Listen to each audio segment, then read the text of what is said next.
You are marrying a janitor." My mother scoffed as she stared at the expensive cardstock in her hands. 56 invites sent. 0 RSVPs returned. My entire family boycotted my wedding. I walked down the aisle completely alone. Then my phone blew up after a guest posted a 15-second clip and captioned it, "Her groom is." I am Amani, 29 years old, and somehow still healing from wounds my family inflicted. As a successful commercial real estate appraiser, I built my own life and escaped their toxicity, but I still maintained occasional contact. That was my first mistake. Before I continue this story, let me know where you are watching from in the comments below. Hit like and subscribe if you have ever had to stand up to a family who underestimated your worth. Growing up in our affluent Atlanta suburb meant privilege to outsiders. But inside our sprawling colonial home, emotional coldness permeated every corner. The true breaking point happened during our traditional Sunday dinner. I had just handed my mother Vivian my wedding invitation.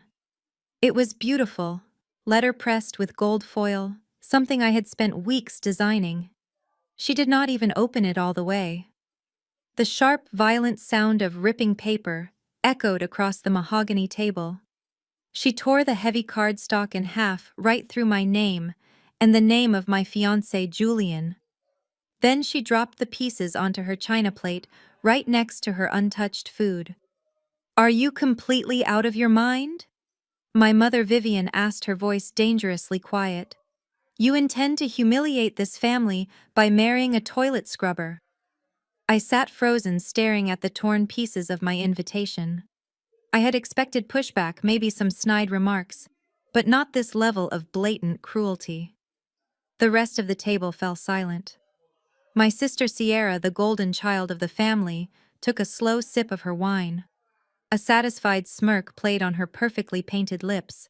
"He is not a janitor, Mother," I said, forcing my voice to remain steady. "I told you he works in commercial property maintenance. He owns his own business. A glorified maintenance man." My father Charles chimed in from the head of the table.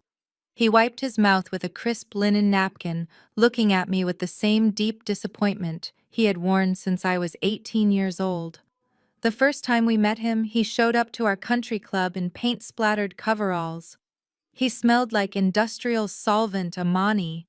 "You expect us to sit in a pew and watch you tie your life to a man who unclogs drains for a living?"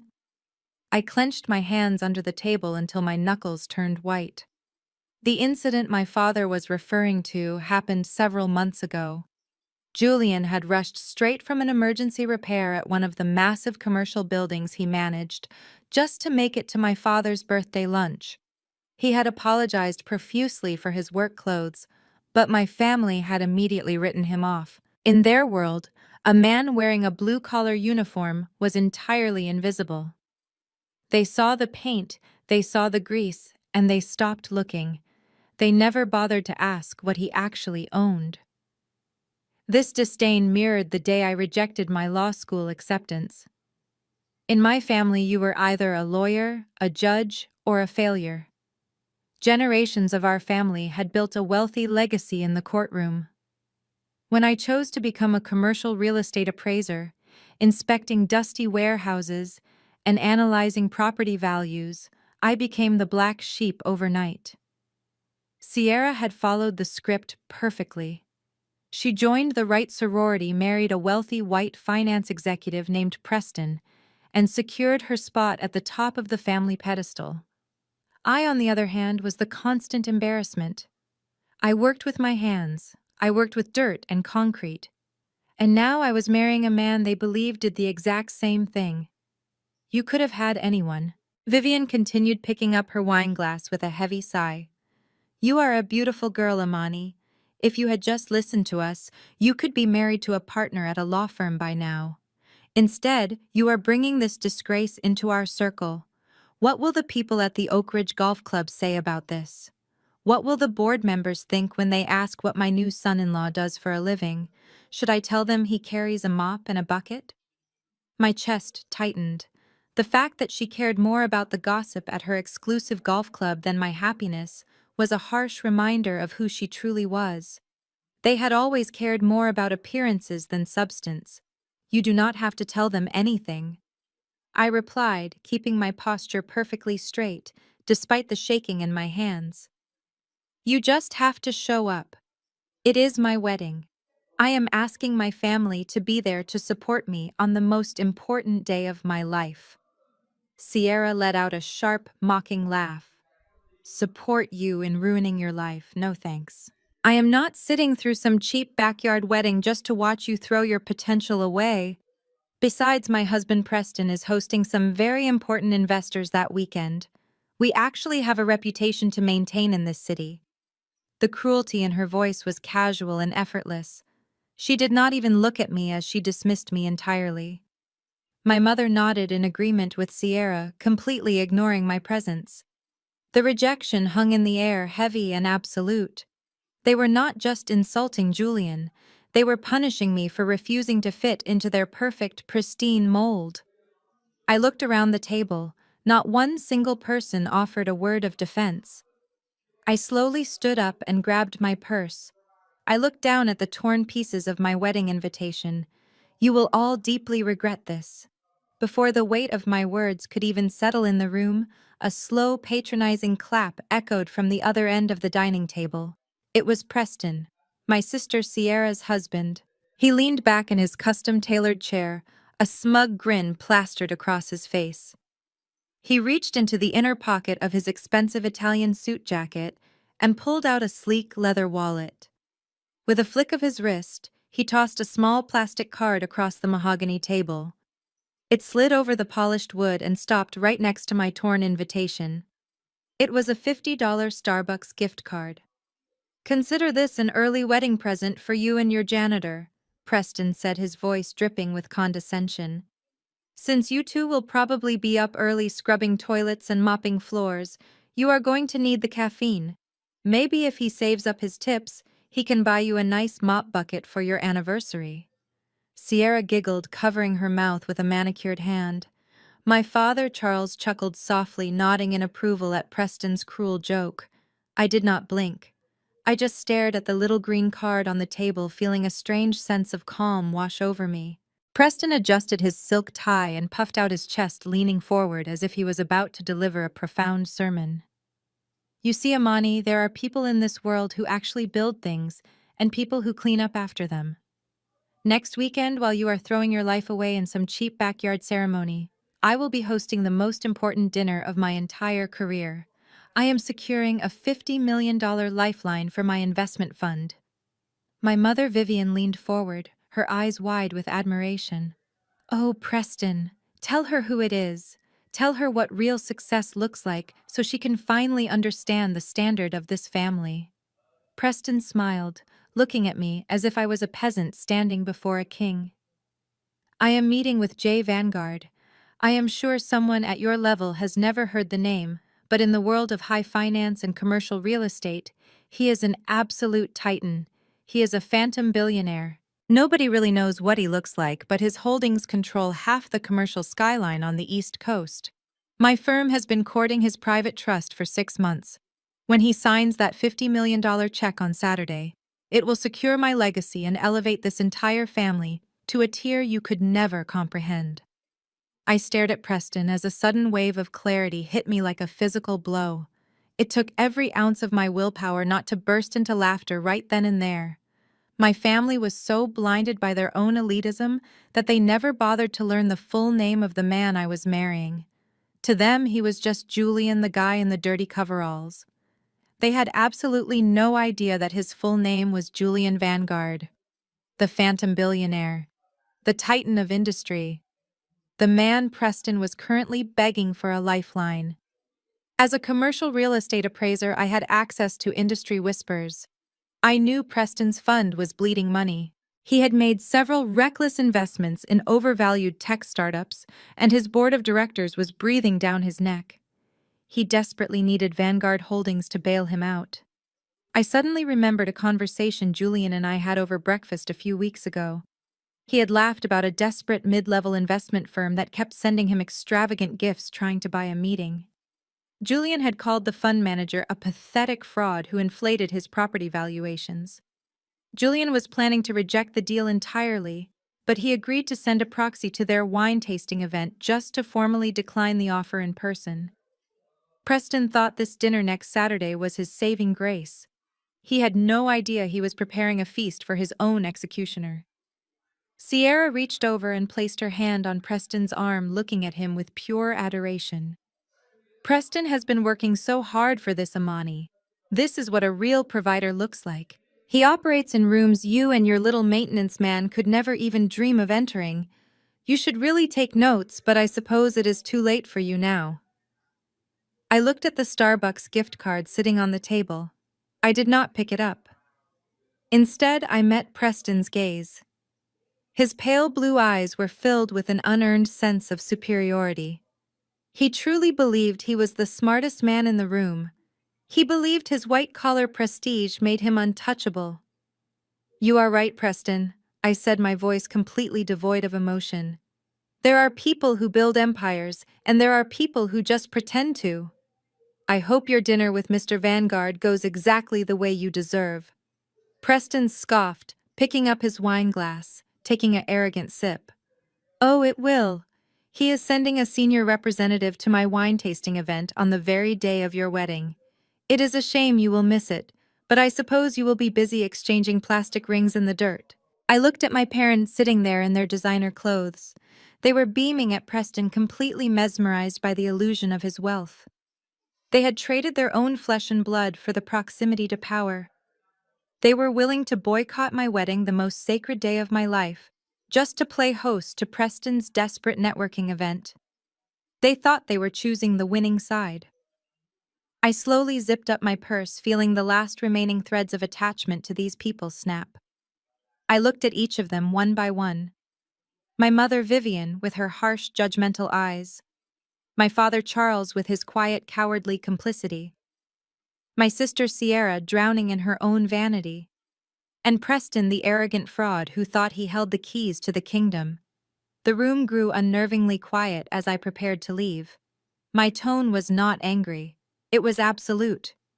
"You chose to tear up my invitation. You chose to mock the man I love. You chose to prioritize a business deal over my wedding. I will not cry over this, and I will not beg you to attend. But when the dust settles and you finally realize exactly who you threw away, do not come knocking on my door. Because there will be absolutely nothing left for you." I turned on my heel and walked out of the formal dining room. I did not look back.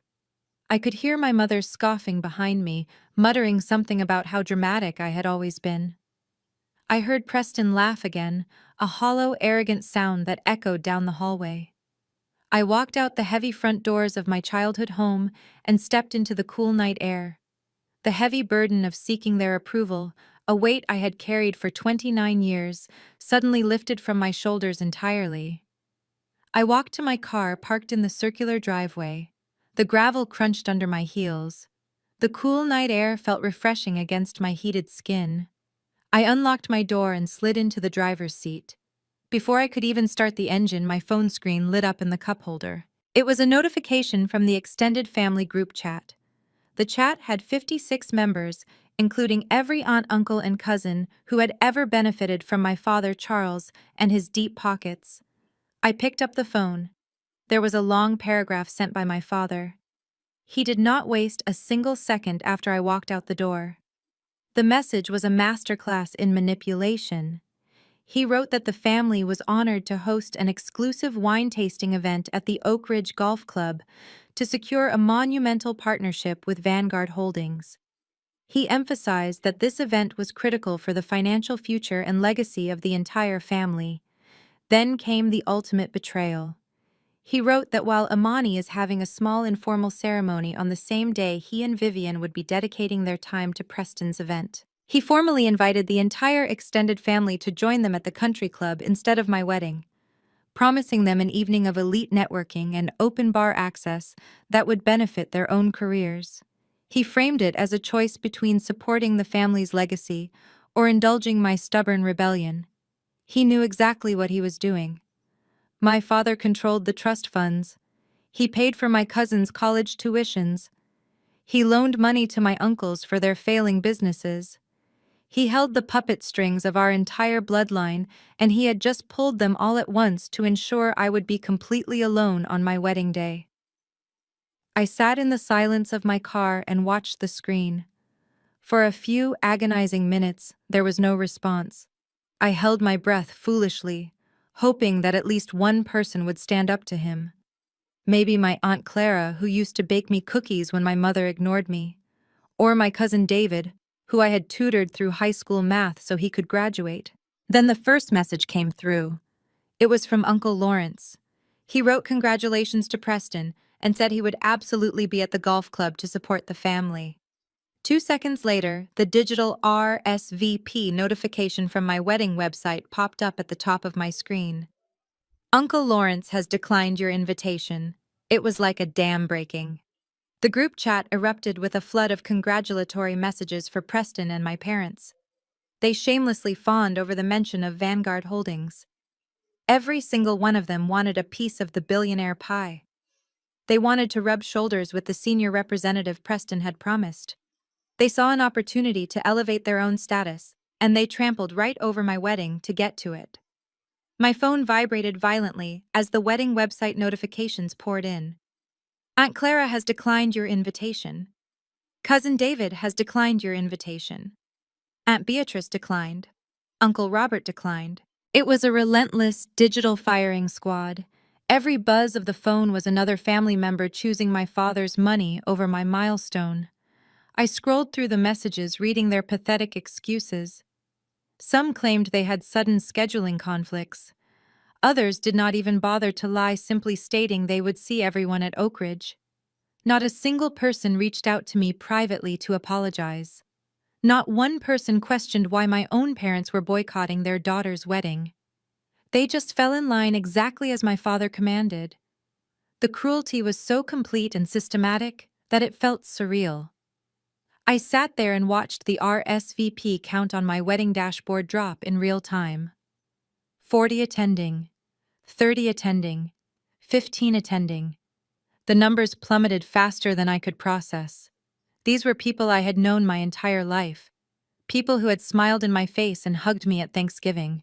People who had eagerly accepted the expensive foil-pressed invitations I had mailed out just weeks ago. Within 20 minutes, the massacre was over. The dashboard updated one final time. 0 attending. All 56 relatives had officially dropped out. I was entirely isolated. My family had effectively excommunicated me via text message, all for the chance to drink free wine and beg for scraps from a billionaire they had never even met. My chest heaved as the reality of my situation set in. I was going to walk down the aisle alone. There would be no father to give me away, no mother to help me with my veil, no sister to stand by my side, no aunts to cry happy tears from the front row. I had no one left. A single tear escaped and rolled down my cheek. I quickly wiped it away. That would be the last tear I ever shed for these people. The pain in my chest slowly hardened into something entirely different. It turned into a cold, sharp resolve. They had made their choice. They had drawn the battle lines and placed their bets on Preston and his crumbling empire. They had chosen to worship the name Vanguard without ever realizing that the man they were bowing down to was the very man they had just called a toilet scrubber. My father thought he had delivered a death blow to my spirit. He thought he had put me in my place and reminded me of my insignificance. He had no idea that he had just handed me the match to burn his entire fake kingdom to the ground. I unlocked my phone and opened my text thread with Julian. I typed a simple message. "It is just you and me now. Everyone cancelled." Julian's reply came almost instantly. "Then it will be the most perfect day of my life. Let them have their wine tasting my love. We have an empire to run." I smiled, staring at his words. The family thought they had broken me. They thought I would come crawling back begging for their forgiveness and their presence. But I was done begging. I started the engine of my car and shifted into gear. I drove away from the sprawling colonial house, knowing it would be the very last time I ever looked at it as a victim. The stage was set, and they were completely oblivious to the storm that was coming for them. Saturday arrived with a bright, cloudless sky that felt almost mocking in its perfection. The venue Julian and I had chosen was a highly secure private botanical garden, tucked away on a sprawling estate just outside the city limits. It was an absolute masterpiece of landscaping. Towering weeping willows draped their branches over manicured stone pathways. Thousands of white orchids bloomed vibrantly, clinging to the ancient oak trees that surrounded the main clearing. The air smelled of sweet jasmine and fresh earth. The private estate was surrounded by high stone walls and wrought iron gates. Julian had hired a top-tier security firm to ensure no uninvited guests could breach the perimeter. The guards stood like silent statues in the shadows of the trees, wearing sharp, dark suits and earpieces, ensuring complete and total privacy.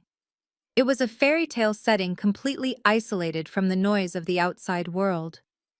But as I stood hidden inside the glass conservatory, waiting for the ceremony to begin, the breathtaking beauty of the garden was entirely overshadowed by the devastating sight waiting on the main lawn. Through the glass panels, I could see the ceremony space. 56 gold chiavari chairs were arranged in perfect symmetrical rows on either side of the wide aisle. Every single chair was empty. Not one aunt, not one cousin, not my mother, not my father.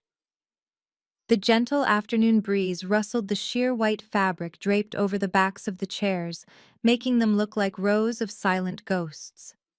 56 pristine wedding programs sat untouched on the velvet seat cushions. 56 small silk bags containing personalized favors rested perfectly aligned next to them. The sheer volume of the absence was suffocating. A string quartet sat in the corner of the lawn, playing a beautiful rendition of my favorite classical piece, pouring their incredible talent out to a completely vacant audience. My chest tightened as I traced the lines of the empty seats with my eyes. Even though I knew they were not coming, seeing the physical manifestation of their rejection was a heavy, heavy blow.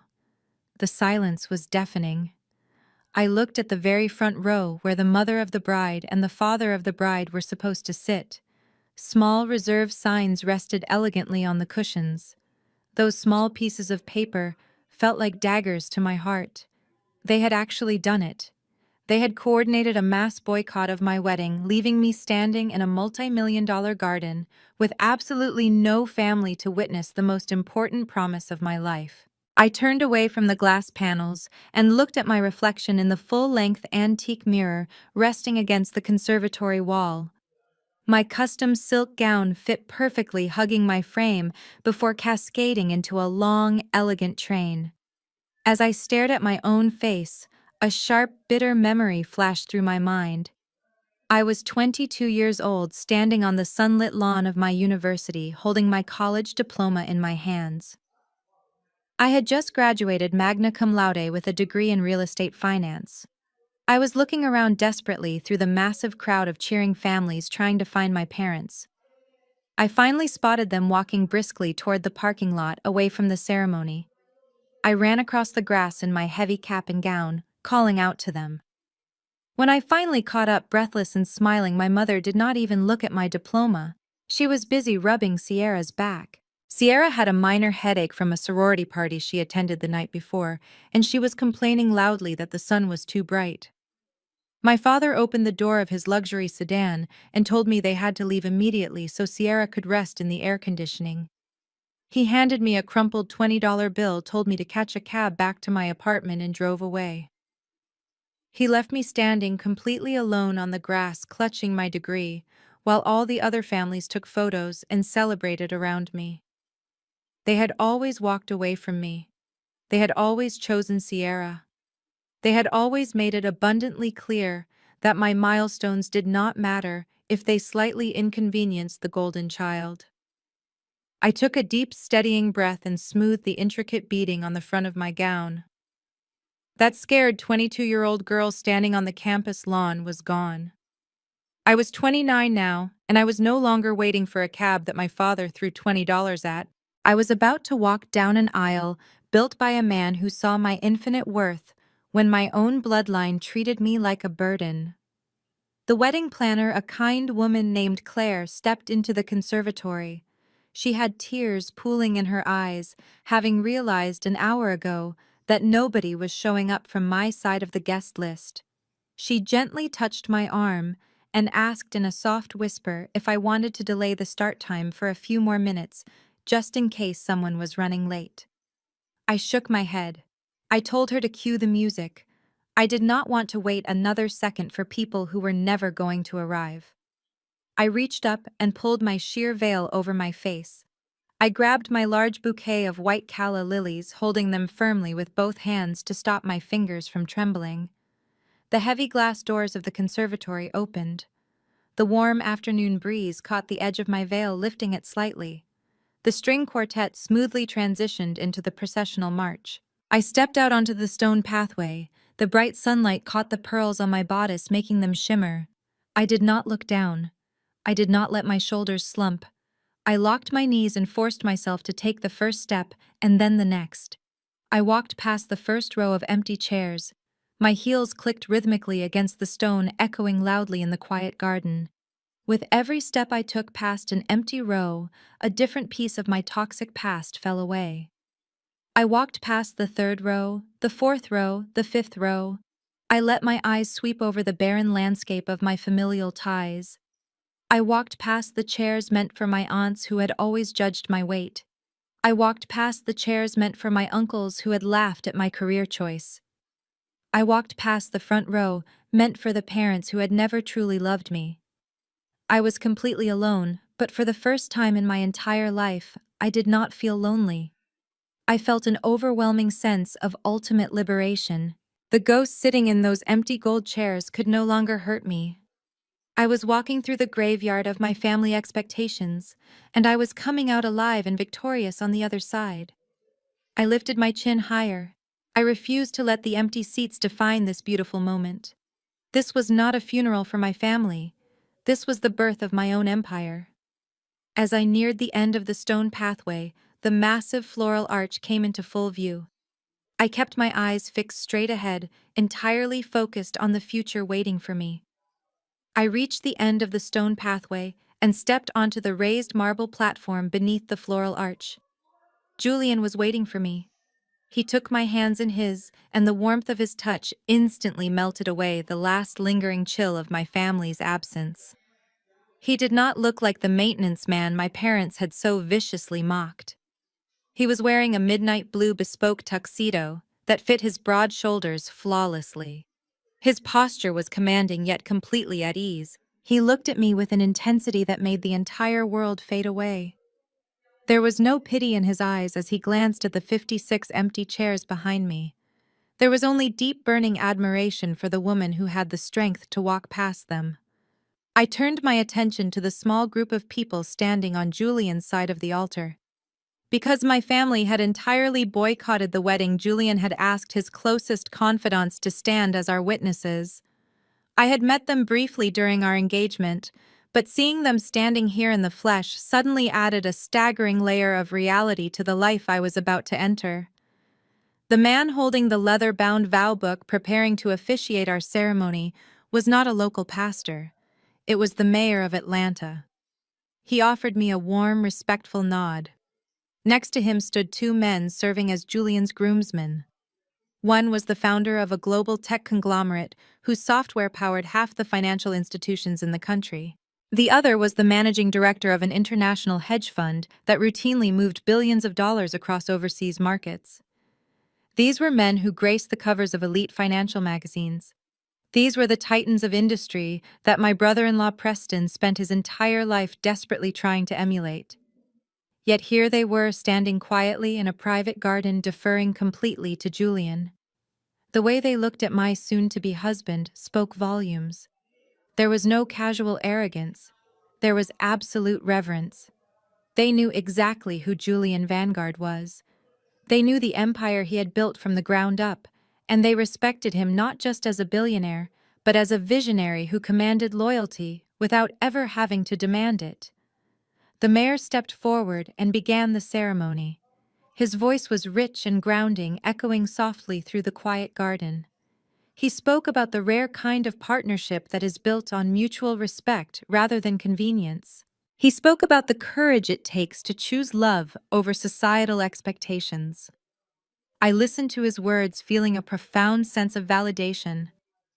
My family had spent my entire life telling me I was making the wrong choices. They told me I was foolish for inspecting properties instead of studying law. They told me I was throwing my life away by marrying a blue-collar worker.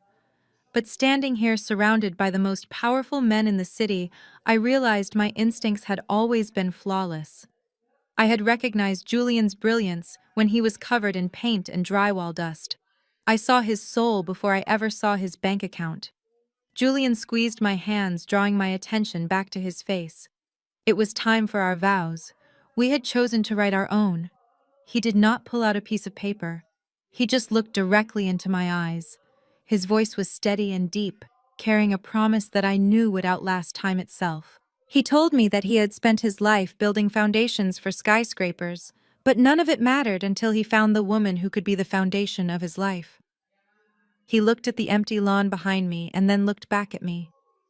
He promised that I would never have to walk alone again. He promised that he would spend every day of his life ensuring that anyone who ever made me feel like an option would have to answer to him. He did not promise me a fairy tale. He promised me an empire built on truth and unyielding loyalty. Tears pricked my eyes, but they were tears of overwhelming joy. When it was my turn, I promised to stand by his side in the boardrooms and in the dirt.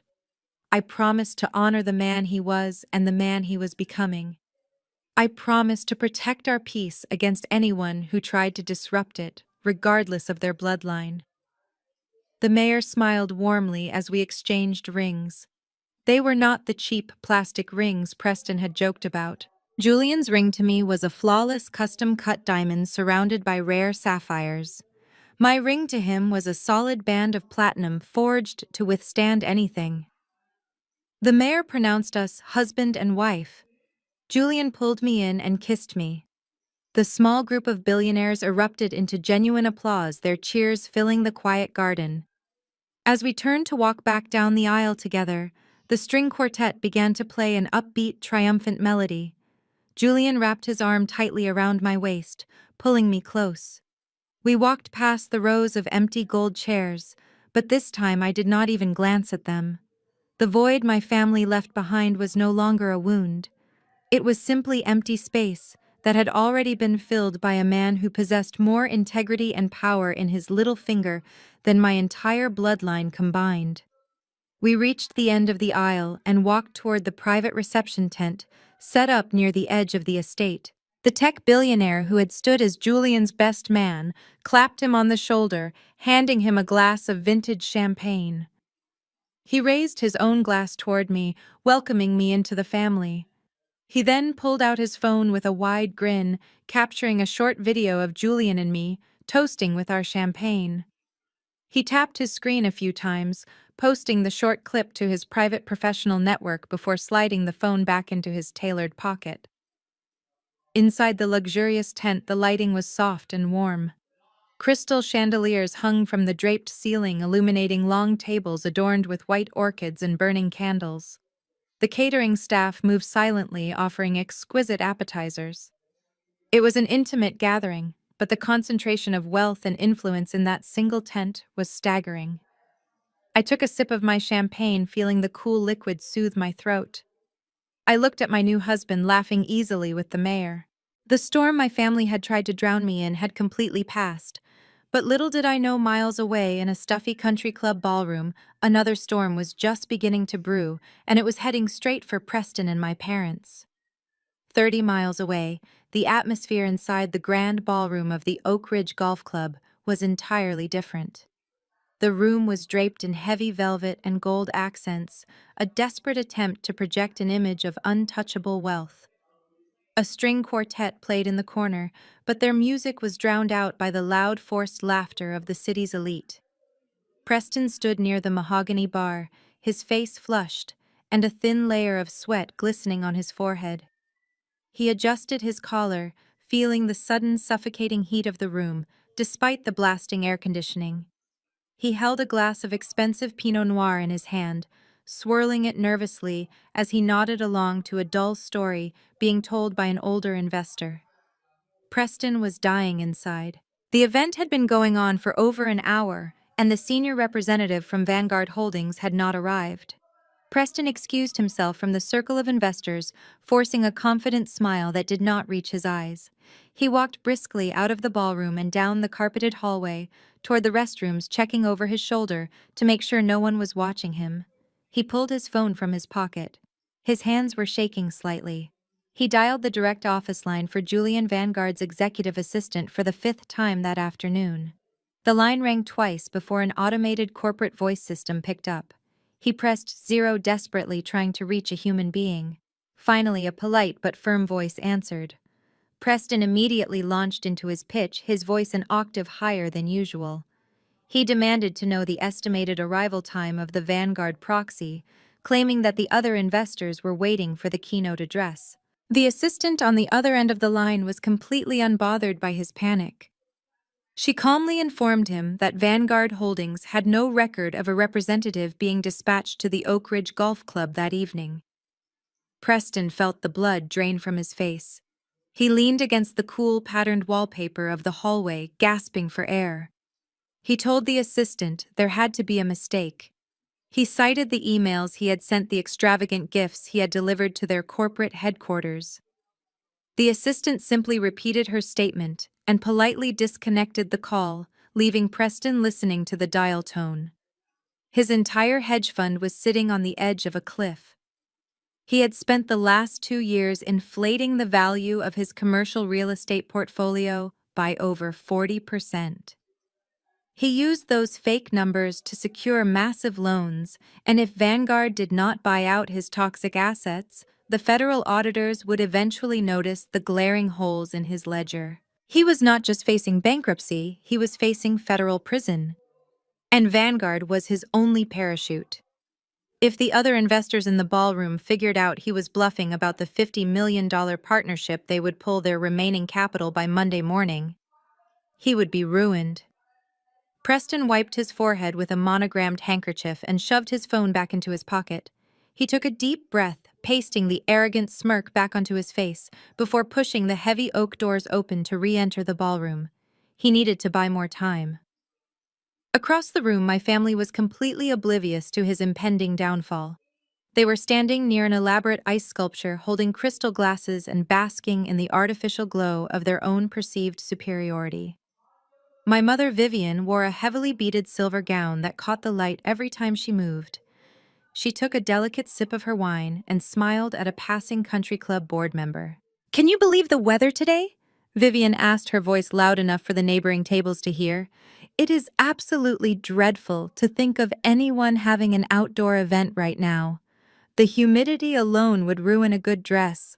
Thank goodness we decided to host this lovely indoor gathering instead." Sierra laughed, leaning into her husband as Preston joined their circle. She ran a hand down the lapel of his suit, entirely missing the frantic look in his eyes. "Oh, Mother, do not pretend you are worried about the weather," Sierra sneered. "We all know Amani's little backyard party was going to be a disaster regardless of the forecast. I bet they are serving lukewarm chicken and drinking cheap sparkling wine out of plastic flutes right now. Can you imagine the embarrassment of standing in the dirt, saying vows to a man who literally scrubs grout for a living?" Charles chuckled, swirling the dark red liquid in his glass. He puffed his chest out, looking around the extravagant ballroom with deep satisfaction. "It is a lesson she had to learn the hard way," Charles said, his tone dripping with patriarchal arrogance. "I told her from the beginning that this family has standards. We build relationships with people who matter. Look around this room. We have the top financial minds in the state right here. We do not lower ourselves to accommodate a blue-collar fantasy. When she finally wakes up and realizes what she threw away, we will be the ones laughing." Vivian nodded in agreement, completely satisfied with the narrative she had spun for her friends. She had spent the entire evening telling the wives of the board members that Amani was simply going through a rebellious phase. She claimed the groom was a humble charity case that Amani felt sorry for. It was a masterful spin designed to make the family look magnanimous, while entirely erasing Julian's actual existence. She cared more about protecting her reputation among the country club wives than she did about the fact that her daughter was walking down an aisle completely alone. Preston stood beside them, his jaw clenched tight. A prominent venture capitalist approached their circle, clapping Preston heavily on the shoulder. The older man looked around the room, raising an eyebrow. "So, Preston, where is this mystery representative you promised us?" the man asked, his voice booming over the background music. "You have been dangling the Vanguard name all month. I cleared my Saturday schedule for this. We are all waiting to see if this $50 million injection is real or just another one of your tall tales." Preston forced a booming laugh that sounded hollow and unnatural. "Oh, you know how these billionaires operate?" Preston lied smoothly. "They run on their own schedules. His office assured me he is on his way. Just enjoy the open bar and the caviar. We will have our formal presentation shortly." The investor gave Preston a long, calculating look before nodding slowly and walking away. Preston swallowed hard, his throat completely dry. He looked at Sierra, who was still smiling vacantly, and then at Charles, who was busy trying to catch the attention of a local politician. They were completely useless to him. They were empty vessels of vanity playing dress-up in a world they did not actually control. Preston knew he was out of time. He reached into his pocket to check his phone one more time, praying for a miracle. He had no idea that the miracle he was begging for was currently putting a wedding ring on the finger of the woman his family had just thrown away. The clinking of crystal glasses and the dull hum of arrogant conversations continued to fill the ballroom of the Oak Ridge Golf Club. Preston stood near the edge of the room, pretending to inspect a bottle of expensive Merlot while his stomach twisted in agonizing knots.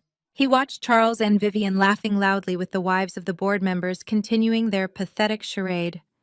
Sierra was busy taking selfies near the ice sculpture, completely unaware that her luxurious lifestyle was currently hanging by a very thin thread. At the center of the room stood Richard Montgomery. Richard was the most ruthless venture capitalist in the city and the unofficial leader of the investors Preston had invited. Richard was growing visibly impatient with the endless delays. He pulled his smartphone from the inner pocket of his tailored suit and began scrolling through his professional networks, likely checking the status of international markets to pass the time. He opened his private feed.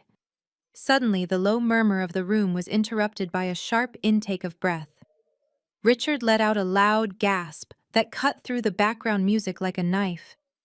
He stopped walking and stared down at his glowing screen. His eyes were wide with absolute shock. Several board members turned to look at him, wondering if there had been a sudden crash in the stock market or a major corporate scandal. Preston immediately rushed over, forcing his fake confident smile back onto his face. He asked Richard if everything was all right, silently praying that the Vanguard representative had finally sent an email apologizing for the delay. Richard did not look at Preston. He did not say a single word to him. Instead, Richard walked with urgent purpose toward the front of the ballroom, where a massive 80-inch smart television had been set up for Preston's upcoming financial presentation. Richard grabbed the remote control from the presentation podium. With a few quick taps on his phone, he bypassed Preston's slide deck and cast his own screen directly onto the massive display. The sudden bright flash of the television drew the attention of every single person in the room. The string quartet stopped playing instantly. The waiters paused with their trays of caviar. Charles, Vivian, and Sierra stopped laughing and turned their heads toward the front of the room. Preston stood frozen near the podium, entirely confused by Richard's erratic behavior. "Look at this," Richard said, his voice echoing loudly across the silent ballroom. "It is a post from the founder of Global Tech Dynamics just 2 minutes ago. He is at a private event." The massive screen illuminated, displaying the social media feed in high definition. The caption above the video was written in bold black letters for the entire room to see. It read, "Honored to attend the private wedding of my brother Jay Vanguard, the new power couple of commercial real estate." A collective murmur rippled through the crowd of wealthy investors. The name Vanguard held an almost mythical weight in this room. They all leaned forward, eager to finally catch a glimpse of the phantom billionaire that Preston had been promising them all night. Preston felt a sudden rush of temporary relief, thinking that this video would somehow prove his connection to Vanguard Holdings. He smiled broadly, puffing out his chest as the 15-second clip began to play. The video started with a sweeping shot of a breathtaking private botanical garden. The lush green trees and pristine white floral arrangements made the country club ballroom look incredibly cheap and tacky in comparison. Then the camera panned toward the reception tent, capturing the warm glow of the crystal chandeliers. The person holding the phone walked forward, moving toward the center of the tent. Preston held his breath, waiting to see the face of his savior. Charles and Vivian stepped closer to the screen, their eyes wide with greedy curiosity. Sierra crossed her arms, leaning her head to get a better look at the screen. The camera finally focused on the groom. He was standing near a beautifully decorated table holding a glass of vintage champagne. He was wearing a flawless midnight blue custom tuxedo that radiated pure power and authority. He turned slightly toward the camera, offering a relaxed, confident smile. He raised his glass in a toast. The entire ballroom went dead silent. The air was sucked out of the room so fast, it felt like a physical blow. Preston stopped breathing entirely. The confident smile on his face melted away, instantly replaced by a look of sheer, unadulterated horror. His hands began to shake so violently that his wine glass slipped from his fingers and shattered loudly against the polished hardwood floor. Red wine splashed across his expensive Italian shoes, looking exactly like fresh blood. He recognized the face on the massive screen. It was a face he had mocked just a few days ago. It was the face of the man he had thrown a $50 gift card at. Vivian let out a strangled gasp, covering her mouth with both of her hands. Her eyes bulged as she stared at the television, unable to process the image in front of her. Charles stood completely paralyzed, his jaw hanging slack as he looked at the groom. Sierra dropped her designer clutch, spilling her expensive makeup across the floor, her perfectly painted lips trembling in shock. The man on the screen, the phantom billionaire, the titan of industry J. Vanguard, was Julian. It was the man they had relentlessly mocked. It was the man my family had boycotted my wedding over because they thought he scrubbed toilets for a living. But the video was not over. The camera shifted slightly to the right, capturing the bride standing next to Julian. She was wearing a stunning custom silk gown, her head held high, and a radiant smile on her face. Julian wrapped a protective arm around her waist, pulling her close as they toasted the camera together. The bride was me, Amani, the daughter they had thrown away, the sister they had abandoned to the empty chairs. The video looped and began to play again. The caption remained burned into the bottom of the screen, solidifying the impossible reality. Honored to attend the private wedding of my brother J. Vanguard. Richard turned away from the television and looked directly at Preston. The venture capitalist had a look of absolute disgust on his face. Preston, you told us Vanguard was sending a representative to this dinner. Richard said, his voice cold and sharp. You told us you were securing a $50 million partnership with him today. Yet he is currently at his own wedding.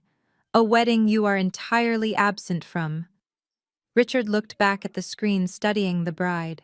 He squinted his eyes, recognizing my face from a brief introduction Charles had made years ago. Richard turned his piercing gaze toward my father. Charles, is that not your youngest daughter on the screen?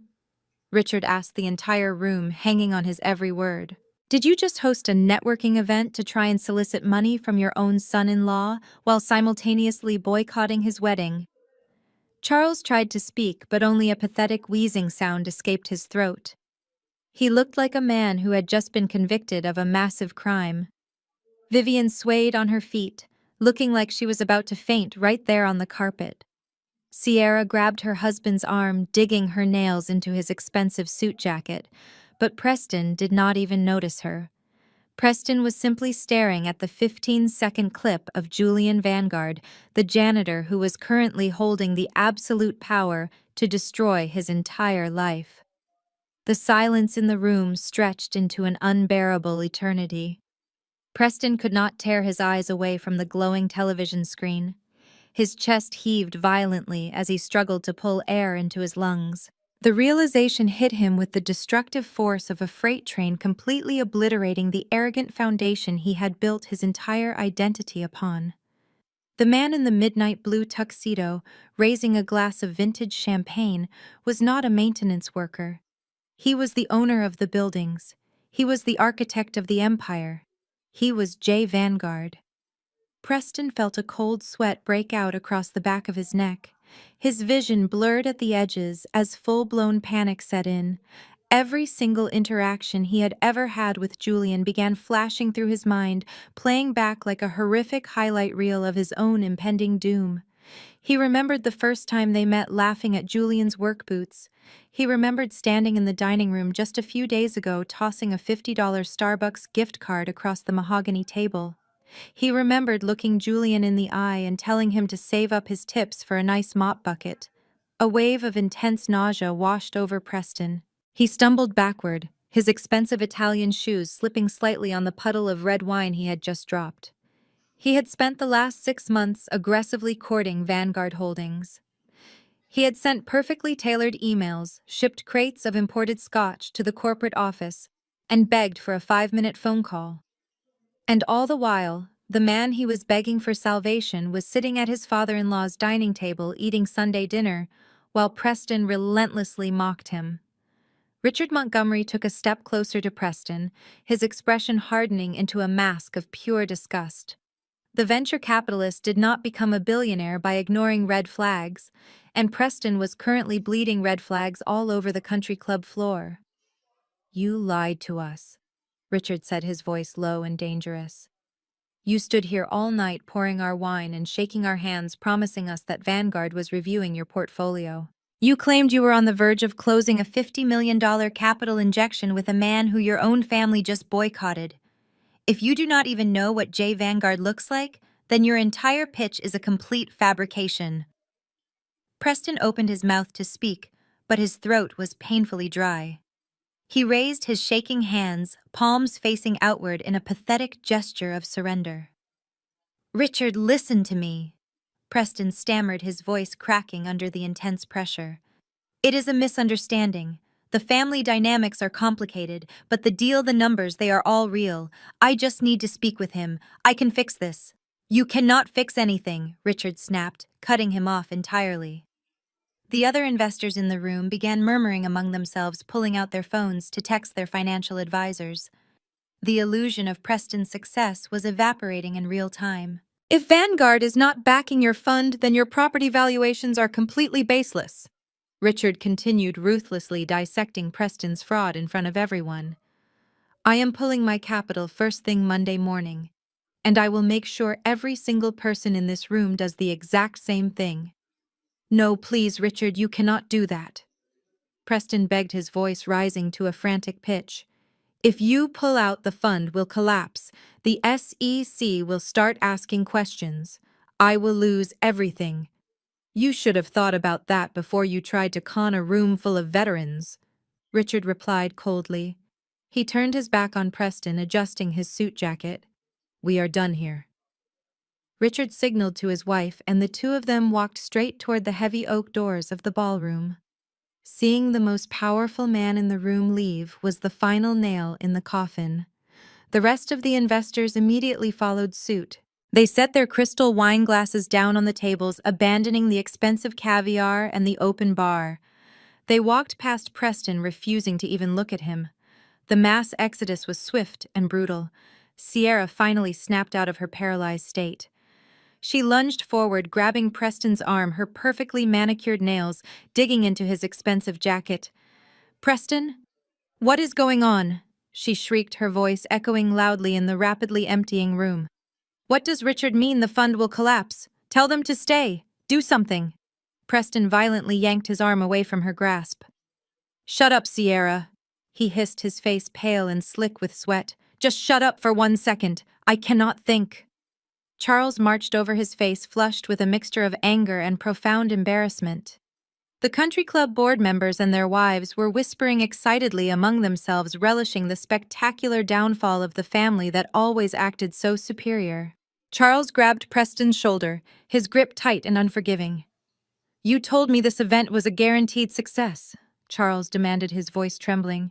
"You told me the Vanguard proxy was coming. You made me alienate my own daughter on her wedding day for a business deal that does not even exist. You have made a mockery of this family." Preston spun around, swatting his father-in-law's hand away. "Do not pretend you care about Amani now, you hypocrite," Preston yelled, completely losing whatever remaining shred of composure he had. "You hated Julian just as much as I did. You called him a toilet scrubber. You are the one who told the entire extended family to boycott the wedding. Do not try to pin this on me when you were the one holding the match." Vivian let out a loud sob, pressing her hands to her face. "Oh my God," she wailed, her carefully constructed socialite persona completely shattering. "The board members are watching us. The entire club is going to know about this. We are ruined." "We are. Amani is married to a billionaire, and we are standing here looking like absolute fools." Preston pressed the heels of his hands against his eyes, trying to stop the room from spinning. The walls of the ballroom felt like they were closing in on him. He was suffocating. He needed $50 million to cover up his fraudulent investments, and the only man on the planet who could give it to him was currently celebrating his marriage to the woman Preston had spent years degrading. Preston dropped his hands and looked wildly around the empty space. The investors were gone. The networking event was officially dead. There was only one desperate, insane option left. He had to go to the wedding. He had to find Julian Vanguard, look him in the eye, and beg for his life. He had to drag this entire pathetic family with him to prove how sorry they were. It was a suicide mission of the ego, but Preston had absolutely nothing left to lose. Preston stood frozen in the center of the devastated ballroom. His mind raced, trying to calculate an impossible way out of the wreckage. Sierra stepped in front of him, waving her hands wildly to break his trance. She refused to accept the reality that had just played out on the massive screen. "There is no way that is real," Sierra said, her voice shaking with desperate denial. "Amani is lying. She probably hired some high-end production company to make that video. She just wants to humiliate us because we did not go to her stupid wedding." "Think about it, Preston. Julian is a maintenance worker. He works in the dirt. He is not a billionaire. It is a pathetic prank." Vivian nodded eagerly, latching onto Sierra's delusion like a drowning woman grabbing a life raft. "Yes, that has to be it," Vivian agreed, smoothing the front of her beaded silver gown with trembling hands. "Amani has always been deeply jealous of you, Sierra.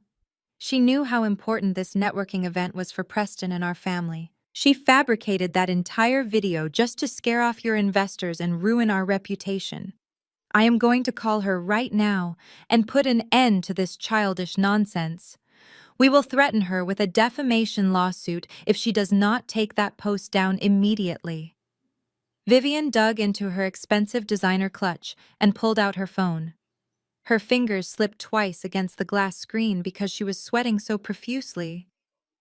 The remaining country club board members and local politicians who had not fled with the venture capitalists were still lingering near the edges of the room. They were watching the family with intense scrutiny. They had heard Charles bragging all evening about how they were purposely ignoring Amani's wedding to teach her a lesson. Now they were watching the matriarch of the family scramble to do damage control. Vivian found Amani's contact and pressed the call button. She tapped the speaker icon so Charles and Preston could hear Amani admit to the prank. The phone dialed out, sending a hollow ringing sound into the quiet ballroom. Vivian forced a stern, authoritative expression onto her face, preparing to scold her daughter, just like she had done for 29 years. The ringing stopped abruptly. A cold, automated voice echoed from the small speaker. "The number you have reached is unavailable." Vivian blinked, staring down at the screen in confusion. She pressed end and dialed the number again. The same automated message played immediately. "The number you have reached is unavailable. She blocked you." Charles whispered, his face draining of whatever color it had left.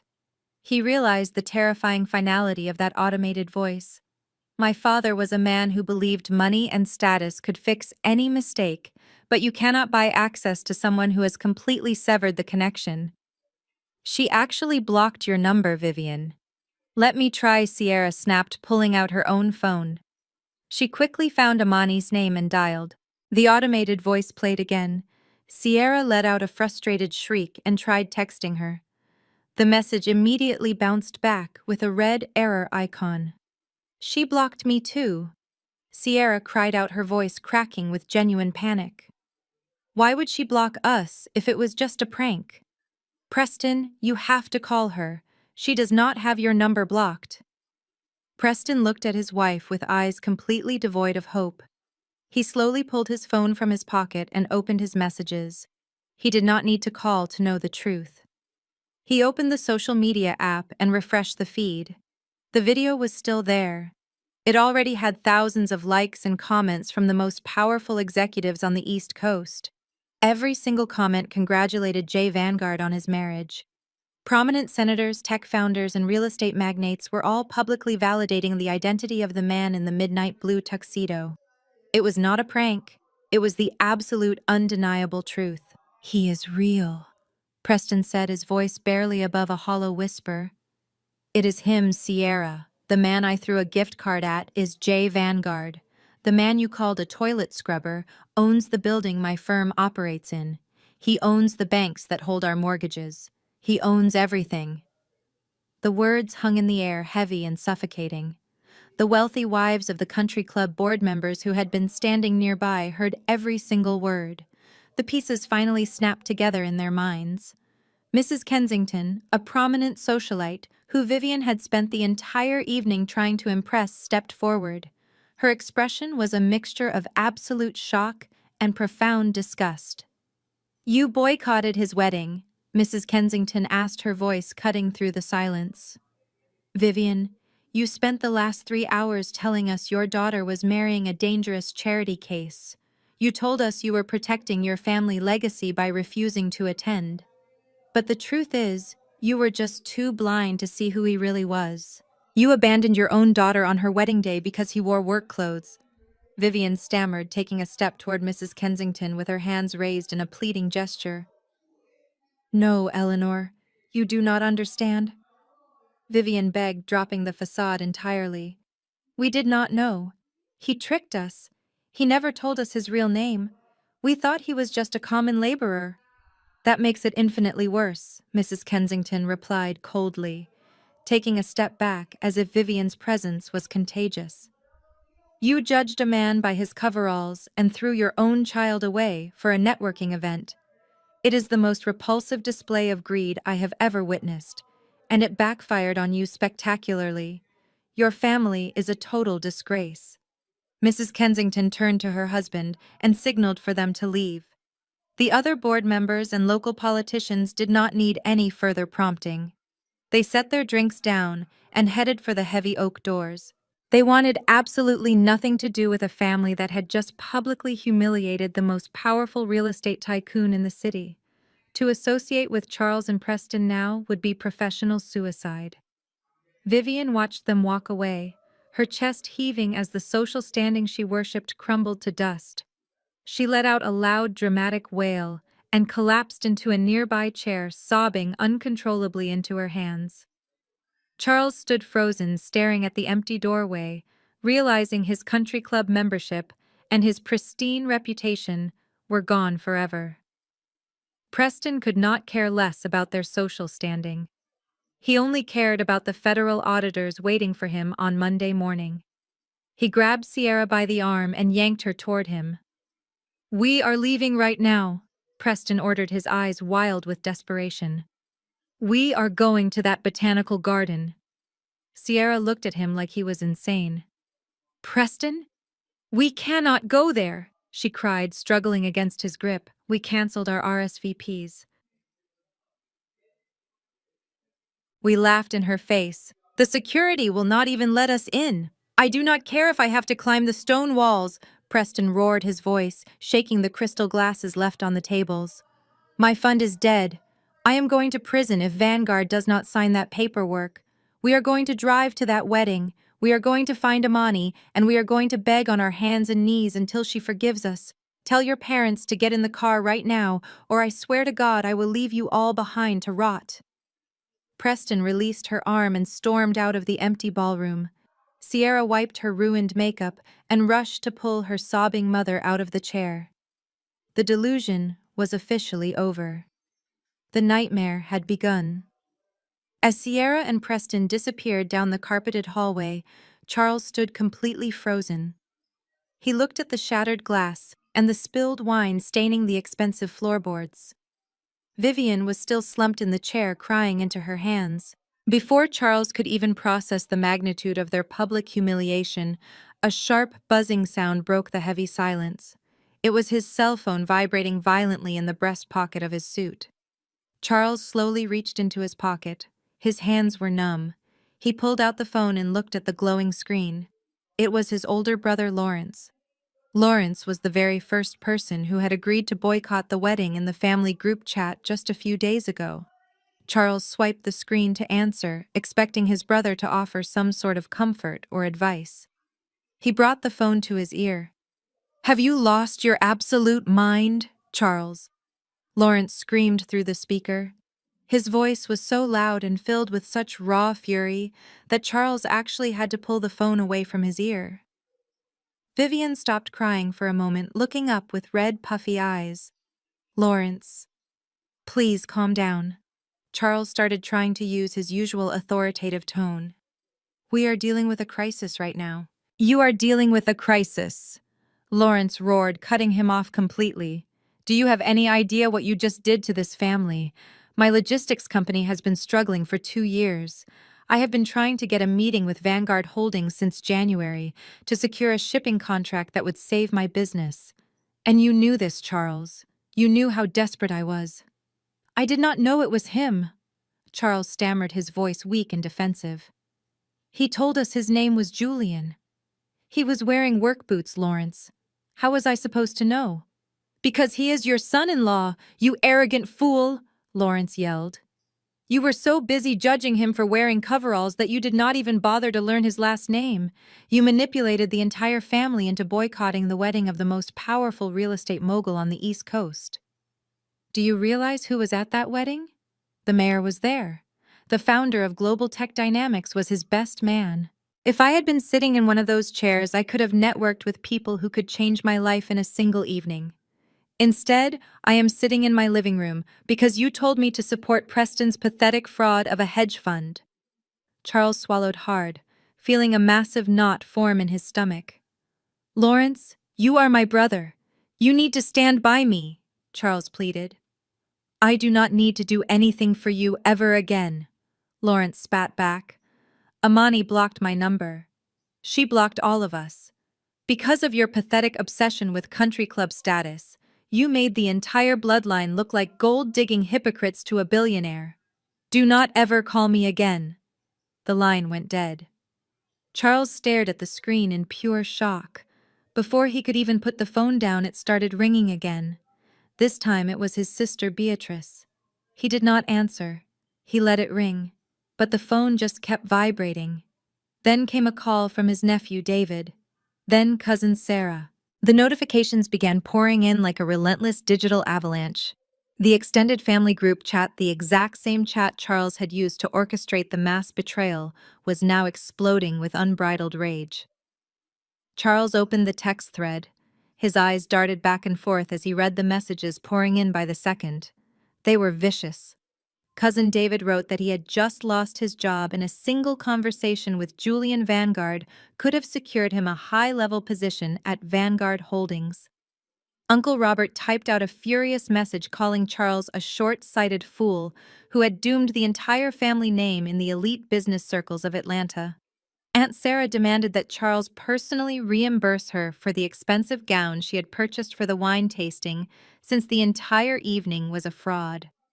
They were tearing him apart piece by piece. They were not mad that they had hurt Amani. They were mad that they had missed out on the money. The realization made Charles feel completely sick. His family was just as shallow and greedy as he was, but now they needed a scapegoat, and Charles was the perfect target. Every single buzz of the phone felt like a physical strike. He had spent decades building his image as the wise, successful patriarch. He paid for dinners, he gave out loans, and he controlled the narrative. But the moment his influence proved useless compared to the staggering wealth of Julian Vanguard, his family turned on him, like a pack of starving wolves. Vivian's phone began to ring inside her purse. She jumped slightly, letting out a panicked gasp. She pulled the phone out and saw her sister Clara's name flashing on the screen. Vivian answered it with trembling hands, putting it on speakerphone so she would not have to face the wrath alone. "Clara, please tell me you understand," Vivian cried, her voice cracking with desperation. "We made a mistake, but we are still family." "Family?" Clara laughed bitterly, her voice echoing in the empty ballroom. "You do not know the meaning of the word, Vivian. You have spent your entire life treating Amani like she was a stain on your perfect image. You worshipped Sierra and that arrogant husband of hers. You dragged all of us into your toxic favoritism, and now we are all paying the price." "Clara, please, we did not know," Vivian begged, fresh tears spilling down her ruined makeup. "You did not want to know," Clara snapped back viciously. "You wanted a reason to hate Amani because she refused to be your puppet. And now she is married to a man who could buy and sell your precious country club before breakfast. Amani will never forgive us for leaving those chairs empty. The bridge is completely burned, and it is entirely your fault, Vivian. I hope you and Charles enjoy your empty house, because nobody in this family is ever speaking to you again." The call disconnected with a sharp click. Vivian dropped her phone onto the carpet. It shattered the screen, spiderwebbing across the glass, but she did not even care. She looked around the grand ballroom. The luxurious velvet drapes and the melting ice sculpture suddenly looked like a cheap, pathetic joke. They had sacrificed their own daughter on the altar of public opinion, and in return, the public had completely destroyed them. Charles felt a cold sweat dripping down his back. The notifications on his phone finally stopped. He had been forcefully removed from the extended family group chat. He was the patriarch, the man who commanded respect, but in less than 20 minutes, he had been entirely stripped of his power. They had no allies left. They had no friends left in the country club. The only thing they had left was a mountain of debt and the terrifying reality of Preston's collapsing hedge fund. Vivian Charles whispered, his voice hollow and defeated. "Get up. We have to go." Go where? Vivian sobbed, wiping her face with the back of her trembling hand. "Where can we possibly go, Charles? Everyone hates us. We have to follow Preston," Charles said, grabbing her arm and pulling her up from the chair. "We have to go to that botanical garden. We have to get on our knees and beg Amani to let us in. If Julian Vanguard does not sign that deal for Preston, we will lose the house. We will lose everything." Vivian looked at him with wide, terrified eyes. She finally understood the absolute gravity of the situation. It was no longer about saving face or protecting their pride. It was about sheer survival. They stumbled out of the ballroom, leaving the spilled wine and the shattered glass behind them. They walked out into the cool night air, completely broken and humiliated, ready to grovel at the feet of the daughter they had spent a lifetime throwing away. Preston marched across the perfectly manicured lawn of the Oak Ridge Golf Club, entirely abandoning the slow, arrogant stride he had perfected over the years. The cool night air did nothing to calm the boiling rage and sheer terror churning inside him. He reached his luxury sport utility vehicle parked in the elite guest section and violently yanked the heavy door open. Sierra was struggling to keep up with him, her high heels sinking deep into the soft grass with every frantic step. She was panting heavily, her tight designer dress bunching up awkwardly around her knees as she tried to run. Charles and Vivian emerged from the heavy oak doors of the clubhouse a few moments later. They looked like absolute ghosts. Their pristine posture was completely destroyed. They stumbled down the wide stone steps, moving with the slow, heavy gait of people walking directly to their own execution. Preston stood by the open car door and pointed a trembling finger at Charles. "Get in the car," Preston demanded, his voice echoing loudly across the quiet parking lot. We are going to that botanical garden right now, and you are going to fix this. Charles stopped walking and looked at his son-in-law with a mixture of profound exhaustion and deep fear. Preston, we cannot just show up there, Charles said, his voice completely devoid of its usual booming authority. It is a private, secure estate. They have armed guards working the perimeter. We will look completely insane showing up uninvited after what we did to her. I do not care if they have an entire military battalion stationed at the gates. Preston screamed, slamming his open hand against the roof of the vehicle. Do you not understand what is happening, Charles? Richard Montgomery is going to call the federal authorities on Monday morning. My hedge fund is dead. We are all going to lose everything. You are going to lose this precious country club membership. You are going to lose your sprawling house. Unless we get Julian Vanguard to sign a contract tonight, our entire lives are completely over. Now get in the damn car. Vivian let out another pathetic, dramatic sob. She tried to hurry across the dark parking lot, but the heavy hem of her beaded silver gown caught on the jagged edge of a concrete parking block. She tripped forward and fell hard, scraping her knees and the palms of her hands against the rough asphalt. The matriarch of the family, the woman who had spent her entire life ruthlessly judging the appearance and status of others, was now crawling on the filthy ground in a torn dress. Charles reached down to help his wife up, but his hands were shaking so badly he could barely grip her arm. Sierra stood by the passenger door, crying hysterically, smearing her expensive mascara down her cheeks. The polished, perfect image this family had maintained for decades was completely eradicated, replaced by sheer, animalistic panic. They scrambled into the massive vehicle like terrified refugees. Vivian sat in the back seat, weeping loudly into her dirty hands, while Charles sat next to her, staring blankly at the leather headrest in front of him. Sierra took the passenger seat, gripping the door handle tightly as Preston started the engine. He slammed the gear shift into drive and pressed his heavy dress shoe hard against the gas pedal. The tires screeched loudly against the pavement, leaving thick black rubber marks behind as the heavy vehicle lurched forward. They sped out of the country club parking lot, leaving their ruined social standing far behind them in the rearview mirror. The drive to the private botanical garden was a frantic, terrifying blur. Preston was weaving erratically through the late-night city traffic, gripping the steering wheel so tightly his knuckles were completely white. The dashboard lights cast a sickly pale glow over his sweating face. He was muttering to himself under his breath, desperately trying to formulate a survival plan. "We just need to get in the room," Preston said, his voice manic and breathless. "If I can just get 5 minutes with him face to face, I can explain the numbers. I can tell him the false property valuations were just a massive clerical error. Charles, you need to tell him you were trying to protect Amani. Tell him you were just acting like a concerned traditional father."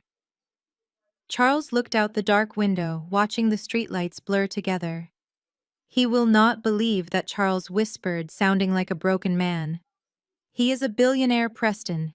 He is not stupid. He knows we boycotted the wedding because we thought he was a janitor.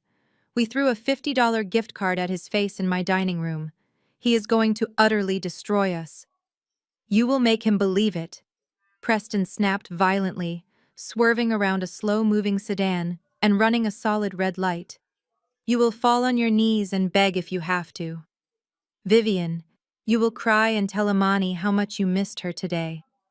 You will tell her you were having a severe medical panic attack and simply could not make it to the ceremony. Sierra, you will tell her you are so happy for her. We are going to walk in there, and we are going to play the loving, supportive family. We are going to grovel and humiliate ourselves until they forgive us." Sierra wiped her ruined face and began practicing her fake apology, her voice shaking uncontrollably.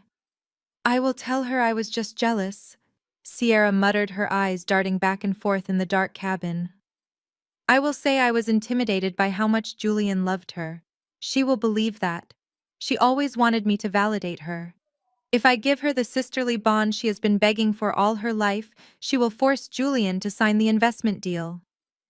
Vivian let out a loud wail from the back seat, looking down at her scraped knees and her ruined beaded gown. "My dress is completely destroyed," she cried, pulling at the torn silver threads. "How can I walk into a billionaire wedding reception looking like this? The mayor of the city is there. The founder of Global Tech Dynamics is there. They will look at me and they will laugh. They will see me like this, and they will know we are absolute frauds. Nobody cares about your stupid dress, Vivian Preston yelled, his eyes wild and bloodshot as he glared at her in the rearview mirror. We are talking about federal prison. We are talking about total bankruptcy. If you do not play your part perfectly tonight, you will be wearing a cheap canvas prison uniform by next month. So you better start practicing your tears right now. The tension inside the heavy metal box of the vehicle was entirely suffocating. They were four deeply toxic people who had spent their entire lives treating others like worthless dirt, and now they were racing desperately toward the very person they had so casually discarded. They thought they held all the power in the world. They thought their white-collar status made them untouchable gods. But as Preston merged onto the dark highway heading toward the quiet outskirts of the city, the reality of their utter powerlessness finally settled over them like a heavy blanket. They were no longer the elite royal family of the Oak Ridge Golf Club. They were just desperate, terrified beggars racing through the dark, hoping to secure leftover crumbs from the table of the man they had relentlessly mocked. The towering iron gates of the private botanical garden were getting closer with every passing mile, and their pathetic scramble was about to collide with a massive, impenetrable wall. The heavy sport utility vehicle skidded to a sudden halt in front of the massive wrought iron gates of the private estate. The headlights illuminated the towering stone pillars and the thick steel bars that completely blocked their path forward. The estate was completely surrounded by a high brick wall topped with security cameras and motion sensors. The luxury they were used to at the country club was soft and welcoming, but this was a fortress. It was a physical manifestation of the immense wealth and power that Julian Vanguard possessed. Preston gripped the steering wheel, his chest heaving as he stared at the imposing barrier. He rolled down his window, letting the cool night air rush into the stifling cabin of the vehicle. 3 security guards stepped out from the shadows of the stone pillars. They did not look like the elderly men who manned the front desk at the golf club. These men were built like military contractors wearing sharp black suits with discreet earpieces and tactical flashlights hooked to their belts. They moved with absolute precision and completely lacked any sense of customer service urgency. The lead guard walked slowly up to Preston's window, shining a bright, narrow beam of light directly into Preston's sweating face. Preston squinted, raising a trembling hand to shield his eyes. "Good evening, sir," the guard said, his voice flat and completely devoid of emotion. "Please state your business at this private residence."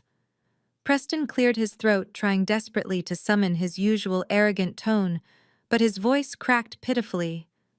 "Good evening," Officer Preston began, wiping the sweat from his forehead. "We are here for the wedding reception.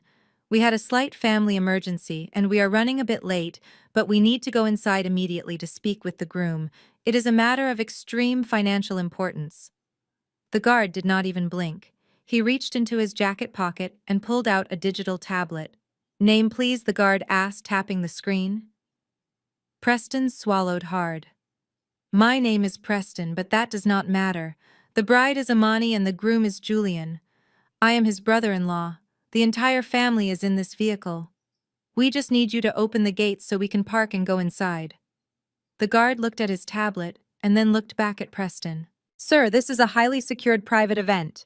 If your name is not on the approved guest list, you are not gaining entry tonight." Sierra could not take it anymore. She was used to doors flying open the moment she announced her presence. She forcefully pushed open the passenger door, almost hitting one of the other guards. She stumbled out onto the paved driveway, her expensive heels clicking loudly in the quiet night. "Do you have any idea who we are?" Sierra screamed, her voice echoing off the high stone walls. "I am the sister of the bride. That is my mother and my father in the back seat. You are just a hired security guard. You do not have the right to keep us locked out on the street like common criminals. Open these gates right now before I have my husband buy the company you work for and fire all of you." The lead guard slowly turned his head to look at Sierra. He took in her ruined makeup, the tear stains running down her cheeks, and the frantic, unhinged look in her eyes. He was completely unmoved by her tantrum. "Ma'am," the guard said, his tone turning dangerously cold. "The bride explicitly instructed us regarding her family members. She provided us with your names and your photographs this morning. She stated very clearly that under absolutely no circumstances are any of you to be permitted inside this estate. You are permanently banned from the premises." The words hit the family like a physical blow. Amani had not just assumed they would not show up. She had actively planned for their exclusion. She had handed their pictures to armed security guards like they were dangerous threats. Vivian let out a loud gasp from the back seat, covering her mouth with her dirty hands. Charles slumped forward, burying his face in his hands, as the profound humiliation washed over him entirely. They were not just absent from the wedding, they were actively banished from her life. Sierra refused to accept the rejection. She marched aggressively toward the massive iron gates, grabbing the thick metal bars with both hands. Amani, Sierra shrieked at the top of her lungs, shaking the gates wildly.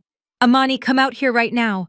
You cannot do this to us! We are your family! You owe us! You have to let us in!" Her voice cracked, turning into a pathetic, high-pitched wail that completely shattered the quiet elegance of the botanical garden. The two other guards immediately stepped forward, placing their hands firmly on the weapons holstered at their hips. The lead guard looked at Preston, who was still sitting frozen in the driver's seat. "Sir, I am going to give you exactly 30 seconds to collect your wife and back this vehicle away from the gates," the guard warned, his voice carrying a lethal promise. "If she continues to touch the perimeter fence, or if you refuse to leave, I will authorize the immediate use of force, and I will call the local authorities to arrest all 4 of you for criminal trespassing." Preston looked at the armed men and realized his white-collar privilege meant absolutely nothing out here. His expensive suit and his country club membership could not buy his way through that iron gate. The phantom billionaire he had mocked was now completely insulated by a wall of tactical security that Preston could never penetrate. Preston quickly unbuckled his seatbelt and rushed out of the car, grabbing Sierra by her waist and pulling her away from the metal bars. Sierra thrashed against him, crying hysterically, but Preston held on tight, terrified of being thrown in a jail cell on the very weekend his hedge fund was collapsing. Vivian slowly rolled down her window, looking at the towering gates with wide, devastated eyes.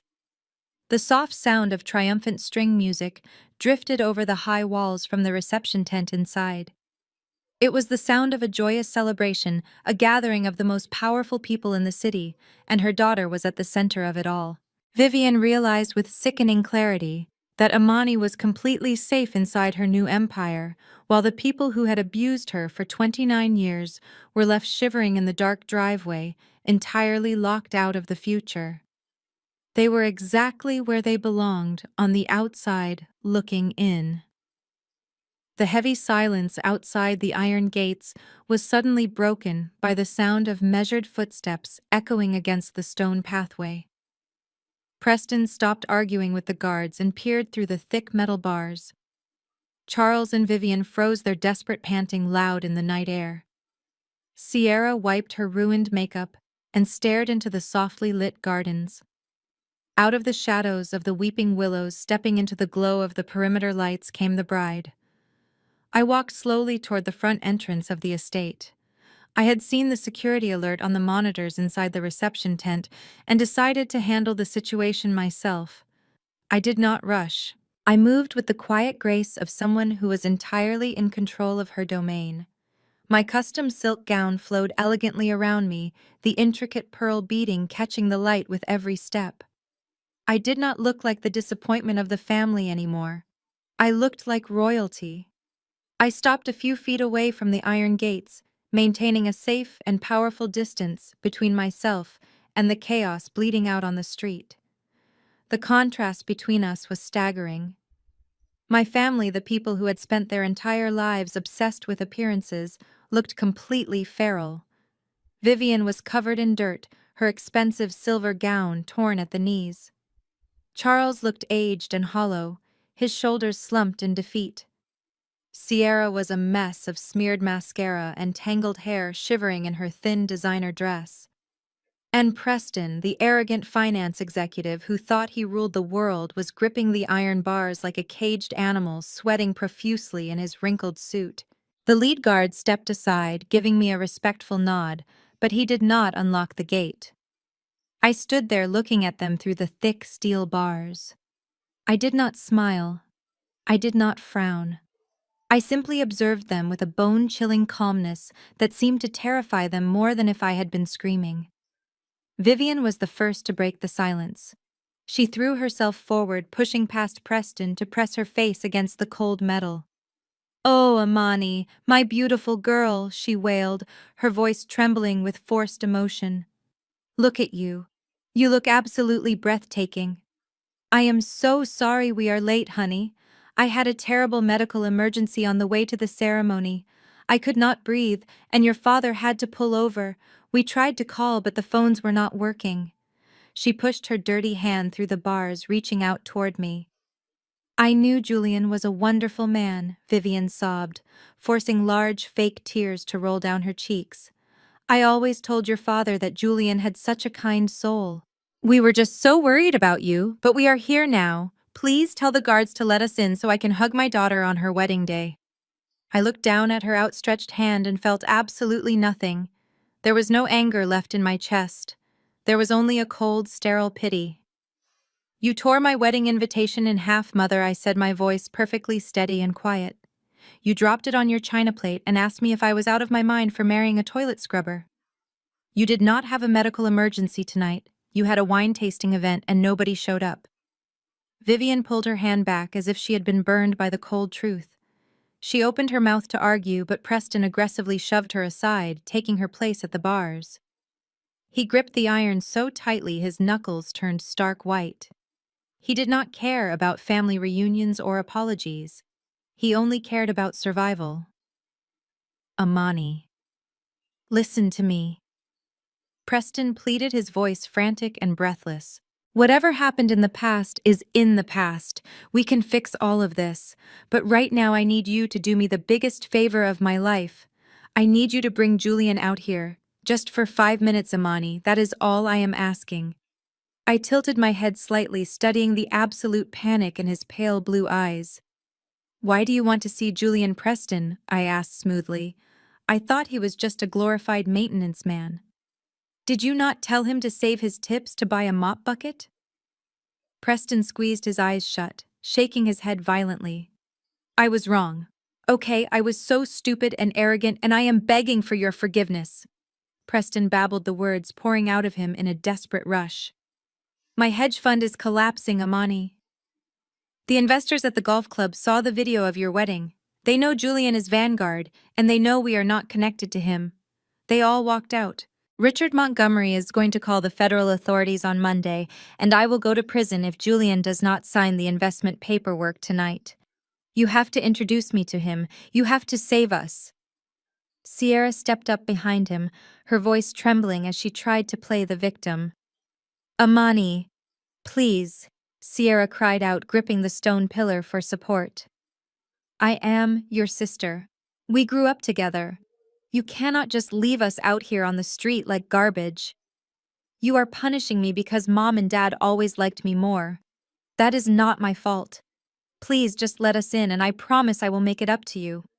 I will do whatever you want." I looked at Sierra and felt a deep sense of closure. She was still trying to manipulate the narrative, making herself the innocent victim. She completely ignored the decades of cruel jokes, the snide remarks, and the fact that she had laughed in my face just days ago when I asked for her support. "You are right, Sierra," I replied softly. "It is not your fault they favored you, but it is your fault that you enjoyed watching them tear me down." Charles stepped forward, his face pale and drawn. "Please, Amani," Charles whispered, his voice broken. "He is telling the truth. If the fund collapses, we lose the house. We lose the country club. We lose our entire legacy. You have the power to stop this. You are a part of this family." I looked at the four of them, begging and pleading in the dark. For 29 years, I had practically killed myself trying to earn a fraction of the attention they were giving me right now. I had endured endless insults just to be allowed to sit at their dinner table. and now they were on their knees groveling at my feet. Not because they loved me, but because my husband had a bank account they desperately needed to drain. "You chose Preston's legacy over my wedding, Charles." I said, my words cutting through the cool air like a blade. "You commanded 56 relatives to boycott the most important day of my life, so you could drink free wine and pretend you were elite. You made your choice. You placed all your bets on Preston's fake empire." I took a single step closer to the gate, looking directly into Preston's terrified eyes. "And Preston? I am not going to introduce you to Julian," I said, my voice dropping to a whisper that commanded complete silence. "Julian does not do business with frauds. He does not bail out failing hedge funds that use inflated property valuations to scam their investors." Preston stopped breathing entirely. His eyes widened in absolute shock as the words "inflated property valuations" left my lips. He stared at me through the iron bars, his mind racing, trying to figure out how I knew the deeply buried secrets of his illegal financial maneuvers. The air grew perfectly still. They were waiting for me to scream or curse at them, but my silence was far more destructive. I was not just the bride they had abandoned. I was the executioner of their entire reality, and the blade was about to fall. Preston stared at me through the iron bars, his mouth opening and closing like a suffocating fish. He could not comprehend how I knew the exact terminology of his financial crimes. Before he could even formulate a pathetic lie, the sound of slow, deliberate footsteps echoed behind me on the stone pathway. The 3 armed guards immediately stood taller, adjusting their posture in a show of absolute respect. I did not need to turn around to know who was approaching. The heavy scent of expensive cologne and the warm, comforting weight of a hand resting gently on my lower back told me my husband had arrived. Julian stepped out from the shadows and stood right beside me under the glow of the perimeter security lights. He looked magnificent in his midnight blue bespoke tuxedo, entirely unbothered by the frantic energy radiating from the other side of the gate. He did not look at Charles or Vivian, who were practically vibrating with nervous terror. He did not even glance at Sierra, who was wiping her running mascara and staring at him with her jaw hanging slack.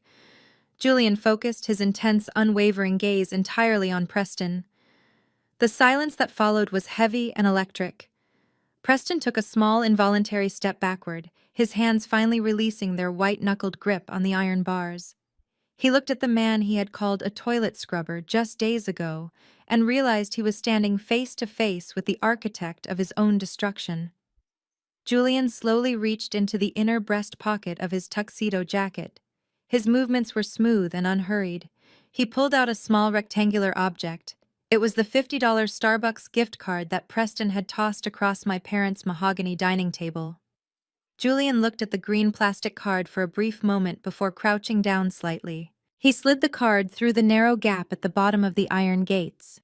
The plastic scraped softly against the stone, stopping exactly at the tip of Preston's ruined Italian leather shoes. "I appreciate the early wedding present," Preston, Julian said, his voice deep and completely devoid of warmth. "But my wife and I will not be needing it. You should probably hold on to that $50. You are going to need every single cent you can find to pay for your criminal defense attorneys." Preston looked down at the gift card as if it were a venomous snake.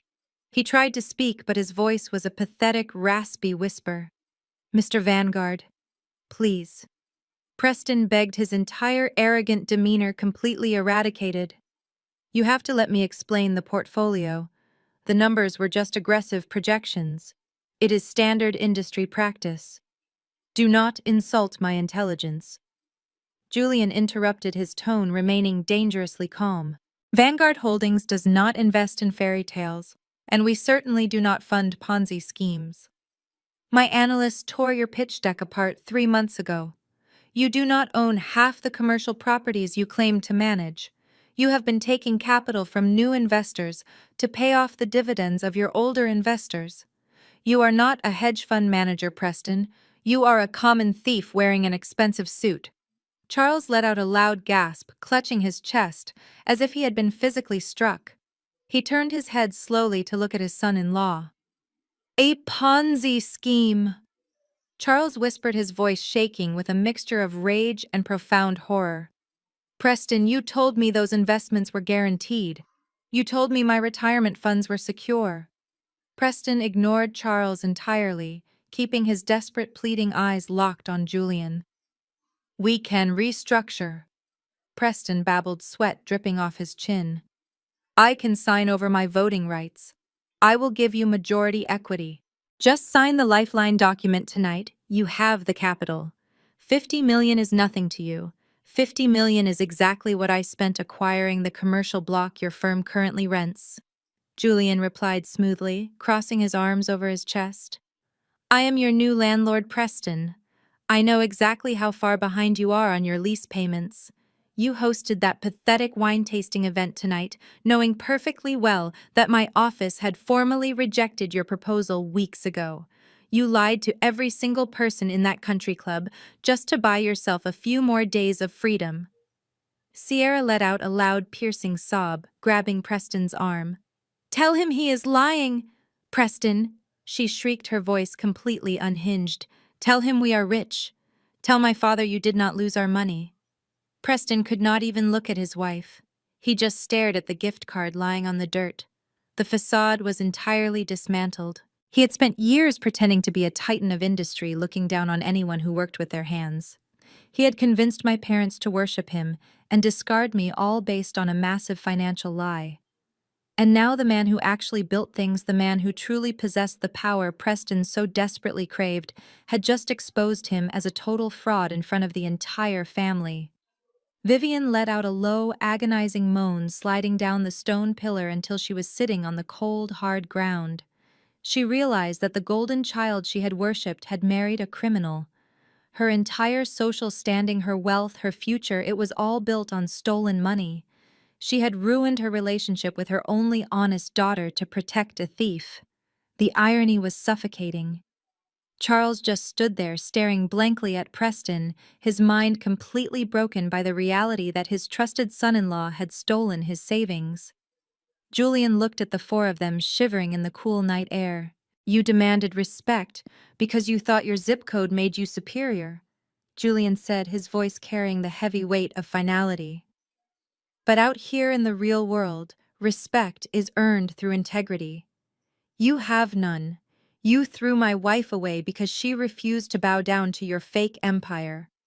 And now you get to watch your own empire burn to the ground from the outside looking in. Julian wrapped his arm tightly around my waist, pulling me slightly closer to him. He looked at Preston with eyes that offered absolutely no mercy. My firm was never going to save you. Julian continued, his words slow and deliberate. We saw the gaping holes in your ledger the second your proposal landed on my desk. But we were not the ones who found the initial discrepancies. We were not the ones who connected the dots and compiled the evidence of your massive fraud. I am just the man who refused to fund your crimes. Preston looked up, his pale eyes darting frantically between Julian and me. What do you mean? Preston asked, his voice cracking. If Vanguard did not audit my books, then who did? How do you know about the specific valuations? Julian looked down at me, a proud, genuine smile breaking through his stoic expression. He kissed the side of my head before looking back at the pathetic group of people standing on the other side of the iron bars. He did not raise his voice, but his words echoed loudly in the silent night. You really should have paid more attention to what your sister actually does for a living, Julian said, looking directly at Sierra and then at Charles. You spent her entire life calling her a disappointment because she became a commercial real estate appraiser. You thought her job was beneath you. You thought she just looked at dusty warehouses. The realization began to slowly creep over Preston's face. The color drained completely from his cheeks, leaving him looking like a walking corpse. He looked at me, his mouth opening in silent horror as the pieces finally clicked together in his terrified mind. You submitted the whistleblower report. Preston breathed out, his voice shaking so badly he could barely form the words. It was you, Amani. You sent the file to the Securities and Exchange Commission. I stepped out from under the protective weight of Julian's arm and walked right up to the iron bars. I did not break eye contact with him. I wanted him to see the absolute certainty in my face. I wanted him to know that the woman he had spent years degrading was the exact architect of his federal downfall. You made a very critical mistake, Preston. I said, my voice steady and cold. You loved to brag. You loved to sit at my father's dining table and boast about the specific commercial properties your fund was acquiring. You thought I was just tuning you out. You thought I did not understand the big words you were using because I was just a lowly appraiser. But I know the commercial real estate landscape of this city better than anyone. I walk those buildings. I inspect their foundations. I know their true market value down to the last square foot. Preston grabbed the iron bars again, his legs trembling so violently it looked like he was about to collapse. Sierra stared at me, her eyes wide with a terrifying new understanding. Charles stepped forward, his mouth hanging open as he listened to me dismantle the empire he had worshipped. 6 months ago, you bragged about purchasing the old industrial complex on the south side. I continued watching the sheer terror multiply in Preston's eyes.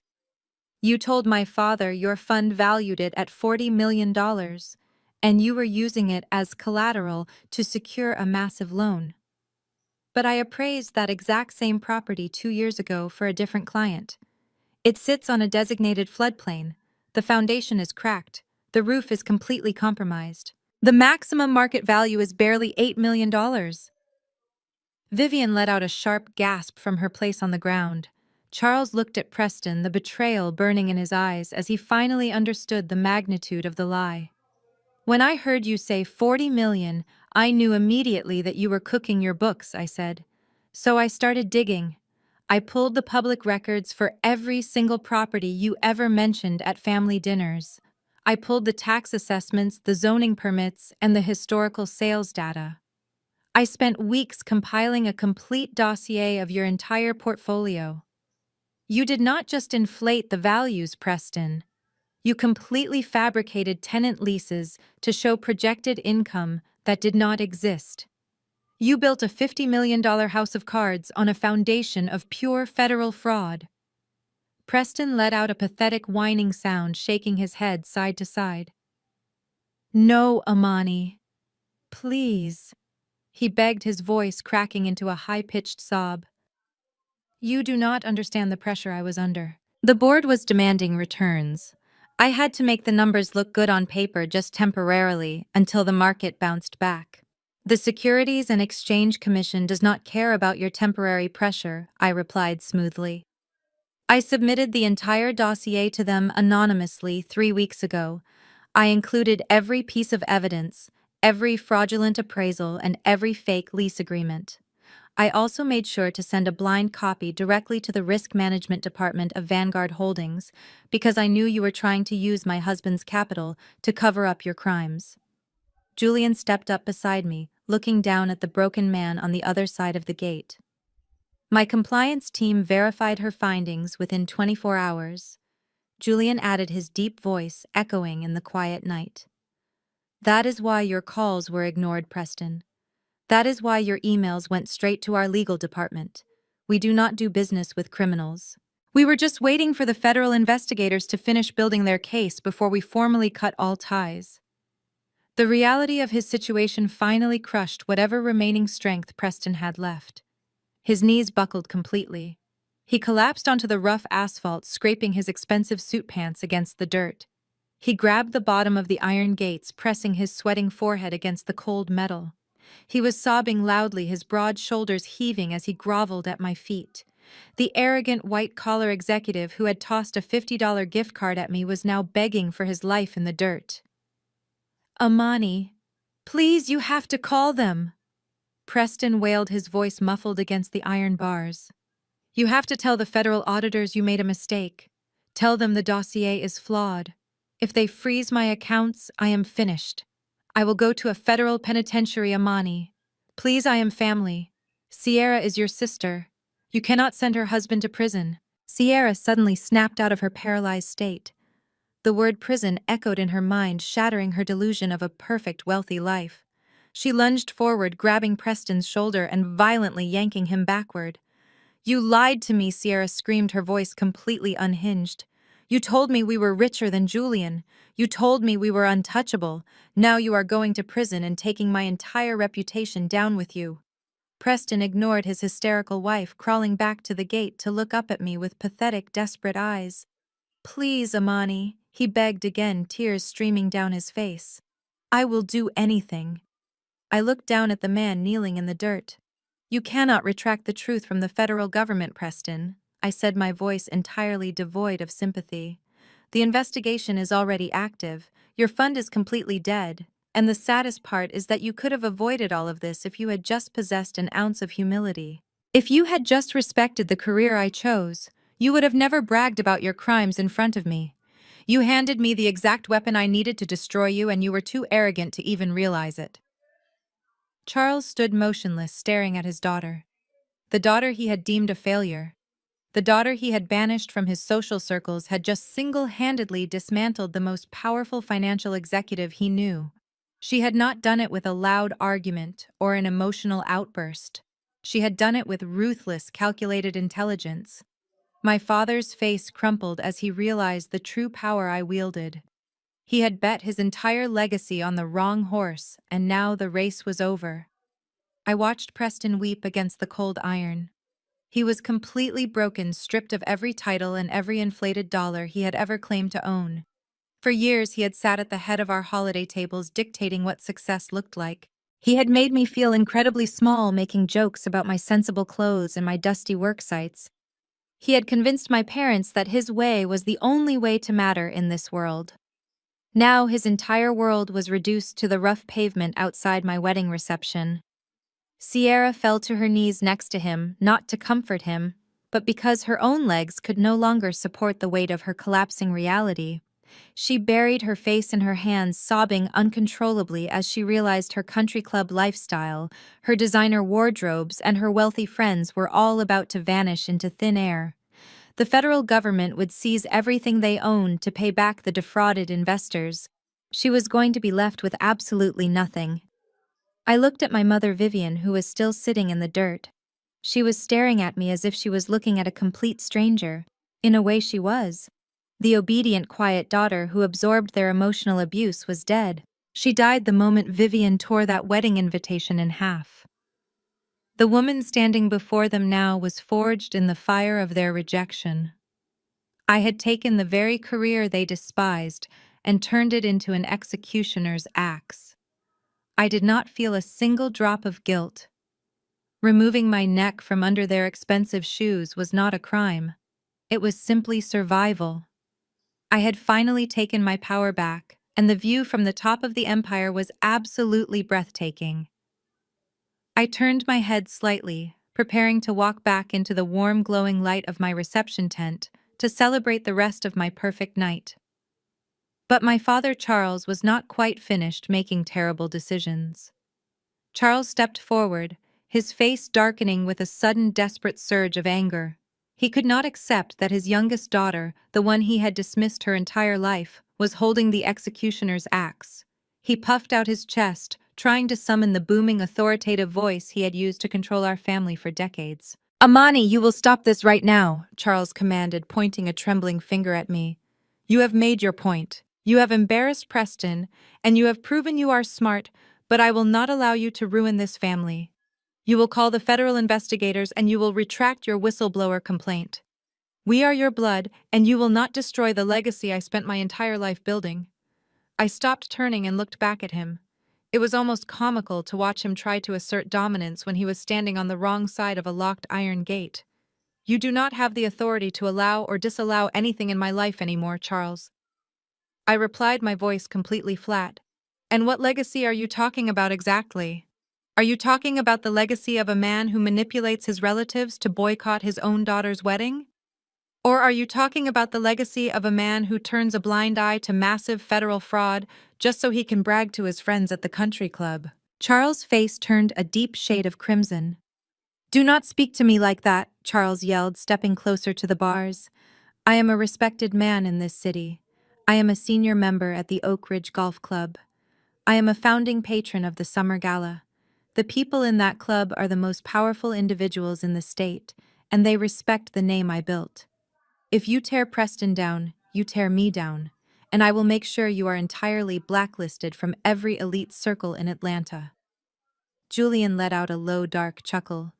It was the kind of laugh that made the air around us feel instantly colder. He looked at my father with an expression of pure, unadulterated pity. You are in no position to blacklist anyone, Charles Julian said, stepping slightly in front of me as if to shield me from the sheer absurdity of my father's threats. And you really should not be throwing around your status at the Oak Ridge Golf Club. It is a very precarious thing to brag about something you no longer own. Charles froze, his raised finger slowly lowering to his side. What are you talking about? Charles demanded, his voice losing its booming edge. I have been a member of Oak Ridge for 20 years.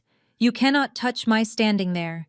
I have friends on the executive committee who will laugh in your face if you try to interfere with my membership. Actually, we already did, I said, stepping out from behind Julian. I crossed my arms and looked directly into my father's panicked eyes, enjoying the sudden shift in his demeanor. Vanguard Holdings acquired the Oak Ridge Golf Club 30 days ago.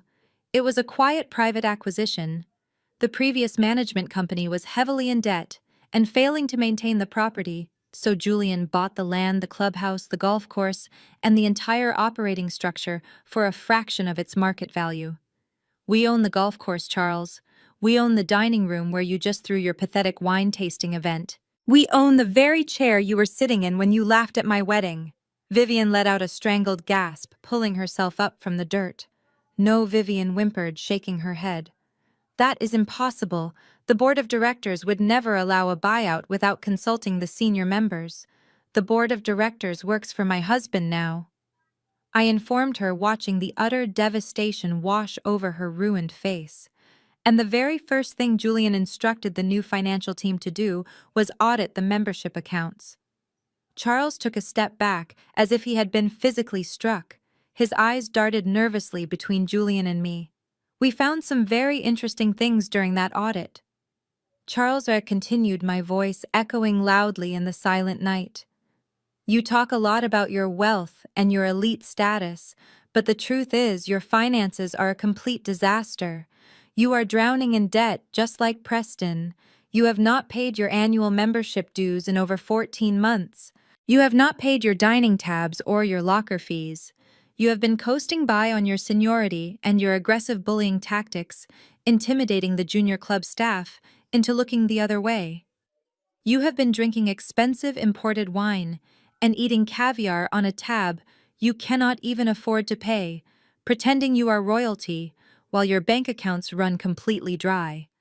That is a lie, Charles stammered, sweat pouring down his forehead, his face turning a sickly shade of gray. We had a minor temporary liquidity issue, but I was going to pay it. The club manager knows I am good for the money. I have been a loyal patron for decades. You cannot just erase my history there. The club manager was fired on Tuesday, Julian stated coldly, and your membership was officially terminated on Friday afternoon.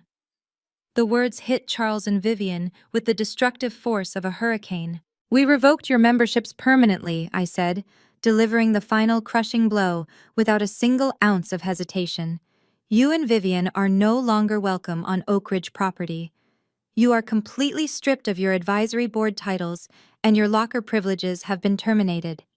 The formal eviction notice was sent via certified mail yesterday morning, so you will find it waiting in your mailbox on Monday. But I wanted to give you the courtesy of knowing the truth tonight. The security team at the main gates of the golf club currently has your photographs hanging in their guardhouse, just like the armed guards standing right here. If you ever try to step foot on that property again, or try to attend another elite dinner, you will be escorted away in handcuffs for criminal trespassing. Vivian let out a loud, horrific scream. She clutched her hair, falling to her knees in the dirt right beside Preston. The country club was her entire lifeblood. It was the only place she could go to gossip, show off her designer clothes, and look down on other women. To be publicly banned for failing to pay her bills was a humiliation so profound it completely broke her fragile mind. My friend's Vivian sobbed hysterically, her voice echoing off the high stone walls. My friends are all there. Eleanor Kensington will know. The entire board will know we were kicked out for being broke. I cannot show my face in this city ever again. Charles, do something, tell them they are wrong. But Charles could not do anything. He leaned against the iron gate, his legs finally giving out under the crushing weight of his failure. He slid down the cold metal bars until he was sitting in the dirt right next to his weeping wife and his ruined son-in-law. The great patriarch, the man who had controlled our entire extended bloodline with an iron fist and a fat wallet, was reduced to a broken weeping shell. His son-in-law was going to federal prison. His precious social standing was completely eradicated. His wealth was exposed as a pathetic illusion. And his youngest daughter, the one he had tried so desperately to crush under his heel, had just conquered his entire world. The silence that followed was absolute. They had no arrogant threats left to throw at me. They had no fake financial leverage to use. They were entirely empty. I looked at the four of them broken, shivering and weeping on the dark asphalt, and I knew the war was finally over. I had not just survived their lifelong toxicity, I had completely dismantled the very foundation they stood on. Before Charles could even attempt to formulate another pathetic excuse, a sharp, piercing ringtone shattered the heavy silence. It was coming from Preston's jacket pocket. The sound was jarring against the quiet elegance of the botanical garden. Preston flinched, as if the sudden noise had physically burned him. He reached into his pocket with trembling fingers and pulled out his phone. The screen cast a harsh blue light over his pale, sweating face. He stared at the caller identification for a long, agonizing moment before slowly answering the call and lifting the phone to his ear. He did not say hello. He just listened. The voice on the other end of the line spoke rapidly, and the few words that leaked through the small speaker sounded clinical and unforgiving. I watched as the last remaining shred of Preston's humanity seemed to evaporate right out of his body. His jaw went completely slack. The phone slipped from his loose grip and clattered loudly onto the rough asphalt. Sierra stopped her hysterical sobbing for just a second. She looked at the phone on the ground and then looked up at her husband. "Preston, what is it?" Sierra asked, her voice trembling with a new wave of terror. "Who was on the phone? What did they say?" Preston slowly turned his head to look at her. His eyes were completely hollow. "They froze the accounts," Preston whispered, his voice barely audible over the night breeze. "The federal authorities just executed the seizure warrants. They froze the hedge fund accounts. They froze the personal checking accounts. They froze everything, Sierra." Sierra stared at him, her brain struggling to process the absolute finality of his words. "But we still have the house," Sierra stammered, her hands shaking wildly as she reached out to grab his arm. "We can sell the house, Preston. It is worth $4 million. We can liquidate the assets and pay for a defense team. We can start over." Preston let out a dry, hacking laugh that sounded entirely unhinged. He looked at his wife with an expression of pure manic defeat. "There is no house, Sierra," he said, the words spilling out of him like toxic waste. "I double mortgaged the estate 6 months ago. I forged your signature on the loan documents to secure more capital for the fund. I took every single cent of equity we had to cover the bleeding, and I lost it all. The bank owns the house now. We have absolutely nothing left." The silence that descended upon the group was absolute and terrifying. Sierra stood completely frozen. Her designer dress, her perfect hair, her country club status. It was all built on a massive, devastating lie. She had spent her entire life looking down on me because she thought she had secured the perfect, wealthy husband. But her perfect husband had just secretly gambled away the roof over her head. A feral, inhuman scream ripped through Sierra's throat. It was a sound of pure, unadulterated agony and rage. She lunged forward with terrifying speed, throwing her entire body weight against Preston. She tackled him hard into the side of the iron gate, her manicured hands turning into violent claws. "You stole my house!" Sierra shrieked, tearing at the lapels of his expensive suit. "You forged my name, you pathetic fraud! You ruined my entire life!" Preston raised his arms trying to protect his face, but Sierra was relentless. She slapped him and scratched him completely, losing her mind in the dirt. Charles and Vivian were too broken and exhausted to even try and stop her. They just sat on the ground watching their golden child tear her fraudulent husband to pieces. Suddenly, the quiet street was illuminated by the sweeping headlights of multiple approaching vehicles. I looked past the violent struggle at the gates and saw 3 large black vans speeding down the private road. They did not look like police cruisers. They pulled to a harsh stop right behind Preston's luxury vehicle. The doors slid open, and a swarm of people poured out holding massive cameras and bright flashing lighting equipment. They were financial reporters and paparazzi. They had been tracking J. Vanguard's movements all week, desperately trying to secure the first exclusive photos of the phantom billionaire's private wedding. They had followed the rumors to the botanical garden, hoping to catch a glimpse of the reception. But instead of photographing a glamorous bride and groom, they found a completely different spectacle waiting for them at the front gates. The reporters immediately recognized Preston. His face had been heavily featured in local financial magazines for years.